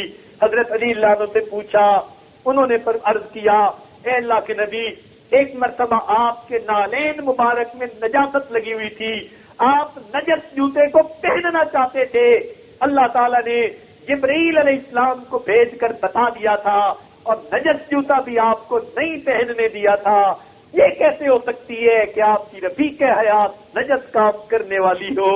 نبی علیہ السلام یہ سن کر خاموش ہو گئے، لیکن غمزدہ تھے، خاموش تھے۔ تھوڑی دیر بعد حضرت علی نے نبی علیہ السلام کی دل لگی کے لیے کہہ دیا اللہ کے محبوب، اگر آپ اتنے ہی غمزدہ ہیں، آپ کو عورتوں کی تو کوئی کمی نہیں، آپ جو چاہیں فیصلہ کر دیں۔ لیکن اس بات کو سن کر عمر لانو پھر تڑپ اٹھے، پھر کھڑے ہوئے اور عرض کرنے لگے اے اللہ کے نبی، کیا آپ نے یہ رشتہ اپنی مرضی سے کیا تھا یا اللہ رب العزت کی مرضی سے کیا تھا؟ محبوب نے یہ سوال سن کر انگلی عرش کی طرف کر دی کہ یہ تو اللہ کی مرضی کیسے کیا تھا۔ عمر اللہ عنہ فرمانے لگے جب آپ نے اللہ کی مرضی کا یہ رشتہ کیا تو یہ رشتہ آپ کا اللہ کا چنا ہوا ہے۔ سبحانک ھذا بہتان عظیم، میں گواہی دیتا ہوں کہ یہ پکا بہتان ہے۔ ان کی بات سن کر محبوب کے دل کو تسلی ہوئی۔ عمر فرمانے لگے اللہ کے نبی، ان منافقوں کو چھوڑ دو اور ان کے لیے عمر کی تلوار کافی ہے، ان سے میں نمٹ لوں گا۔ محبوب کی خاموش نگاہوں نے کہا عمر، تم نے میرے بوجھ کو ہلکا کر دیا۔ چنانچہ اس مجلس مشاورت کے بعد اللہ کے محبوب اپنی محبوبہ اپنی صدیقہ کے پاس آتے ہیں۔ ابو بکر صدیق لانو کے گھر پر دروازے پر جب دستک دی تو سیدنا صدیق اکبر کی زوجہ نے دروازہ کھولا، نبی علیہ السلام اندر تشریف لائے، چارپائی پر بیٹھ گئے، فرمایا میری حمیرہ کہاں ہے؟ سیدہ نے سنا، سیدہ عائشہ صدیقہ فرماتی ہیں میں سجدے میں تھی، میں نے محبوب کی آواز سنی، میرا جی چاہا کہ میں اس وقت جاؤں اور اپنے آقا کے پاؤں پکڑ کر اتنا رہوں جتنا جی چاہتا ہے اور اپنی فریاد آقا کو سنا دوں، مگر میں نے کہا میں اللہ کے سامنے دعائیں کر رہی ہوں، میں اللہ کے سامنے دعائیں کرتی رہوں۔ میں دعا کرتی رہی، جب محبوب نے پوچھا میرا کہاں ہے تو اس وقت ادب کی وجہ سے میں اٹھ گئی اور اٹھ کر نبی علیہ السلام کے قریب چارپائی پر آ کر بیٹھ گئی۔ فرماتی ہیں نبی علیہ السلام مجھے سمجھانے لگ گئے اے عائشہ، انسان خطا کا پتلا ہے، اگر تم سے کوئی غلطی ہو گئی ہے تو تم اللہ سے معافی مانگ لو، اللہ تعالیٰ معاف کر دینے والا ہے۔ سبحان اللہ، آقا کی تحمل مزاجی پہ قربان جائیں۔ سارا شہر بدنامیاں کرتا پھر رہا ہے، مگر آقا اپنی محبوبہ کو کتنے پیار سے بات سمجھا رہے ہیں۔ فرماتے ہیں اے عائشہ، اگر تم سے کوئی غلطی ہو گئی ہے اپنے رب سے معافی مانگ لو، اللہ تعالیٰ معافی مانگنے والوں کو معاف فرما دیتے ہیں۔ عائشہ صدیقہ فرماتی ہے آقا کی یہ بات سن کر میرے ضبط کے بندھن ٹوٹ گئے، آنکھوں سے لڑیاں لگ گئی آنسوؤں کی، اور میں نے اپنے آقا کو کہا کہ اس وقت اگر میں صفائی کی کوئی بات بھی پیش کروں گی آپ شاید اسے قبول نہ کریں، میں وہی کہتی ہوں جو یعقوب علیہ السلام نے کہا تھا، انما اشکو بثی و حزنی الی اللہ، میں اپنی شکایت اور اپنے دل کا غم اللہ کے سامنے کہتی ہوں۔ جب پاک دامن بی بی نے اپنے رب کو پکارا اور اپنے رب کی طرف رجوع کیا، پروردگار کی طرف سے مدد اتری۔ سیدہ عائشہ صدیقہ فرماتی ہیں میں نے دیکھا نبی علیہ السلام کی جبین انور پر موتی کی طرح پسینے کے قطرے ٹپکنے لگے، جبین مبارک پر ہنسی کپ کپی آ گئی جو وہی کے وقت آیا کرتی تھی۔ نبی علیہ السلام نے اپنے سر مبارک پہ کپڑا ڈال لیا، آپ کچھ کیفیت میں چلے گئے۔ فرماتی ہے میں تو مطمئن دیکھ رہی تھی، مگر میرے والد اور والدہ کا حال برا تھا۔ جب انہوں نے دیکھا اللہ کا قرآن اتر رہا ہے، صدیق اکبر فریاد کر رہے ہیں، ان کی اہلیہ رو رہی ہیں، آقا رحم فرمانا، ہماری بچی کی لاج رکھ لینا۔ ایسے وقت میں ماں باپ کے دل سے کیا صدائیں نکلتی ہیں وہ ماں باپ ہی سمجھ سکتے ہیں۔ فرماتی ہیں کافی دیر کے بعد نبی علیہ السلام نے جب کپڑا ہٹایا تو اندر سے آپ کا مسکراتا چہرہ اس طرح نکلا جیسے بادلوں کے پیچھے سے 14ویں رات کا چاند نکلتا ہے۔ فرماتی ہیں آپ کے مسکراتے چہرے کو میں سمجھ گئی، اللہ نے میری فریاد کو قبول کر دیا۔ قرآن کی 10 آیتیں ایک دم میں اتری، الخبیثات للخبیثین والخبیثون للخبیثات، الطیبات للطیبین والطیبون للطیبات، اولئک مبرؤون مما یقولون۔ پروردگار عالم نے خود برات نازل فرما دی کہ جو لوگ الزام لگا رہے ہیں یہ سب کے سب جھوٹے ہیں۔ پروردگار سچے قرآن میں ان کی پاک دامنی کی گواہیاں دیتا ہے۔ صدیقہ فرماتی تھی کہ میں یہ سمجھتی تھی کہ اللہ رب العزت خواب میں یا کسی طرح سے میری پاک دامنی کی بات بتا دیں گے، لیکن میں یہ تو نہیں سمجھتی تھی کہ پروردگار مجھے وہ عزت دیں گے کہ میری پاک دامنی کی گواہی اللہ رب العزت اپنے کلام میں دیں گے۔ چنانچہ جب فرما دیا اولئک مبرؤون مما یقولون، صدیقہ کائنات فرماتی ہے میرے دل میں یہ بات پیدا ہوئی، پروردگار آپ نے برات تو نازل فرما دی اور میرے بھی تو کئی دن اور راتیں روتے گزر گئے، میرے والدین کے بھی روتے گزر گئے، پروردگار ہمیں کیا ملا؟ پروردگار نے فرمایا لہم مغفرۃ و اجر عظیم، ان کے لیے مغفرت ہے اور بہت بڑا اجر ہے۔ سبحان اللہ، جب یہ آیتیں اتری صدیق اکبر رضی اللہ تعالیٰ عنہ کی خوشی کا ٹھکانہ نہ رہا، چنانچہ اللہ تعالیٰ نے ان آیتوں میں اصول وضع کر دیا، پاک مردوں کے لیے پاک بیویاں اور پاک بیویوں کے لیے پاک مرد ہوتے ہیں۔ سبحان اللہ، نہ اصول غلط ہے نہ اس کا محافظ کمزور ہے۔ چنانچہ اللہ رب العزت نے جب یہ اعلان فرما دیا اور قرآن نازل فرما دیا تو نبی علیہ السلام کی نبی علیہ السلام کی 7 صاحبہ ابو بکر صدیق لانو کی زوجہ عائشہ صدیقہ لانا کی والدہ محترمہ نے کہا بیٹی اٹھ نبی علیہ السلام کا شکر ادا کر، تو اس وقت صدیقہ کائنات نے ناز میں کہا میں اللہ کا شکر کیوں نہ پہلے ادا کروں جس نے میری برات نازل فرمائی۔ سبحان اللہ، اللہ کی عجیب رحمت ہوئی۔ لوگ چاہتے تھے نبی علیہ السلام میں اور عائشہ صدیقہ لانا میں جدائیاں ڈال دیں، پروردگار نے جدائیوں کی بجائے اس ملاپ کو ازلی بنا دیا۔ چنانچہ فرمایا عائشہ تجھ پر الزام لگا، لوگ میرے محبوب کو تجھ سے جدا کرنا چاہتے تھے، میں ان کو اپنے پاس پیٹ حال میں بلاؤں گا کہ ان کا سر مبارک تیری گود میں ہوگا، اور آخری نگاہیں بھی تیرے چہرے پر میرے محبوب کی پڑے گی، اور تیری نگاہیں بھی میرے محبوب کے چہرے پر گڑی ہوں گی، اور عائشہ تیرے حجرے کو میں اپنے محبوب کے آرام کی جگہ کے لیے پسند کروں گا، تاکہ قیامت کے دن جب میرے محبوب اٹھیں گے تو پھر تیرے ہی جگہ سے محبوب کھڑے ہوں گے۔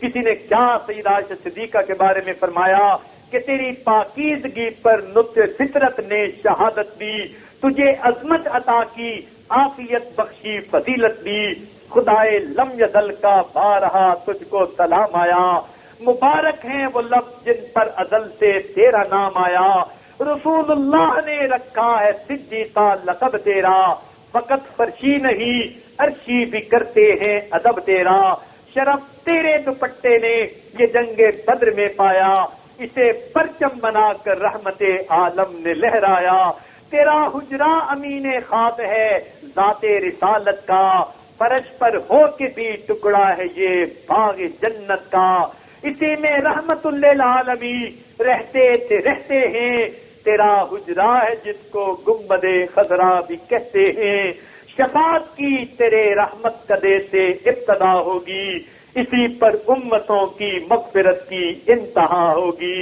سبحان اللہ، اللہ رب العزت کتنے کریم ہیں، پاک دامنی کی زندگی گزارنے والے لوگوں کو دنیا میں اپنی رحمتوں کا سایہ عطا کرتے ہیں، قیامت کے دن اپنے عرش کا سایہ عطا فرمائیں گے۔ قرآن میں اللہ تعالیٰ ان کی عظمتوں کے تذکرے کر دیتے ہیں، قیامت تک قرآن ان کی سچائیوں کی گواہیاں دیتا ہے۔ اس لیے میری بہنوں اور بیٹیوں، آج اس محفل میں دلوں کے ارادے پکے کر لیجئے، ہم نے ساری زندگی اپنی عزت و ناموس کی حفاظت کرنی ہے، گناہ کبیرہ سے بچ کر زندگی گزارنی ہے، پردے داری کی زندگی گزارنی ہے، تاکہ قیامت کے دن اللہ تعالی ہمارے پردے کی لاج رکھ لے۔ تو جب آپ اس طرح نیک بن کر زندگی گزاریں گی تو پروردگار کی رحمتیں آپ کے ساتھ ہوں گی۔ فقط صورت کو سنوارنے کی بجائے اپنی سیرت کو سنوارنے کی فکر کر لیجئے، اس لیے کہ خوبصورت عورت کو دیکھنے سے آنکھیں خوش ہوتی ہیں، خوبصورت عورت کو دیکھنے سے دل خوش ہو جایا کرتا ہے۔ تو آپ خوبصورت بن کر زندگی گزاریے۔ میری بات یاد رکھنا کہ قد بغیر اونچے ہیل جوتے کے بھی بڑا نظر آ سکتا ہے اگر شخصیت میں بلندی ہو، آنکھیں بغیر سرمے کے بھی خوبصورت لگ سکتی ہیں اگر حیا سے بھری ہوئی ہو، پلکیں بغیر مسکارے کے بھی دل فریب ہو سکتی ہیں اگر شرم کی وجہ سے جھکی ہوئی ہو، اور پیشانی بغیر بلیا کے بھی خوبصورت لگ سکتی ہے اگر اس پر سجدوں کے نشان ہوں۔ تو آپ نیکوکاری اور تقوی کو اپنا لیجئے، زندگی بھی پرسکون گزاریے، جھوٹ سے بچ کر سچ کی زندگی نصیب ہوگی، اور قیامت کے دن بھی سچوں کا ساتھ نصیب ہوگا۔ پروردگار ہمیں سچی اور سچی زندگی گزارنے کی توفیق نصیب فرما دے، اور اب تک ہم نے زندگی میں جتنے بھی گناہ کیے، جیسے بھی گناہ کیے، پروردگار ان سب سے ہمیں آج پاک فرما دے، اور آئندہ پاک زندگی گزارنے کی ابتدا کرنے کی ہمت اور طاقت عطا فرما دے۔ دلوں میں ایسی زندگی گزارنے کے ارادے کر لیجئے، پروردگار کی مدد اور رحمت ہوگی۔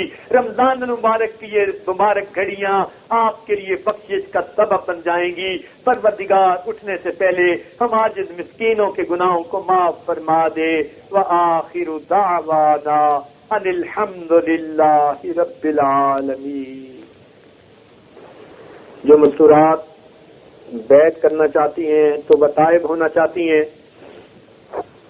اگر انہوں نے پہلے توبہ کے کلمات پڑھے ہیں تو بھی تجدید بیعت کر لیں تاکہ برکتیں ان کو حاصل ہو جائیں، اور اگر پہلے نہیں پڑھے اب بیعت کے کلمات پڑھنا چاہتی ہیں تو دل میں یہ نیت کریں کہ اس بیعت کا مقصد اللہ رب العزت کی رضا، نبی علیہ الصلوۃ والسلام کی اتباع اور اپنی اصلاح، اس میں رکاوٹ بنتے ہیں انسان کے گناہ، لہذا بیعت ہوتے ہوئے اپنی زندگی کی تمام خطاؤں سے سچی پکی توبہ کر لیجئے اور دل میں یہ ارادہ کیجئے کہ اللہ ہمیں آئندہ نیکوکاری پرہیزگاری کی زندگی نصیب فرما۔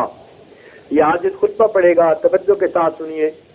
الحمدللہ نحمده ونستعینه ونستغفره ونؤمن به ونتوکل علیہ ونعوذ باللہ من شرور انفسنا ومن سیئات اعمالنا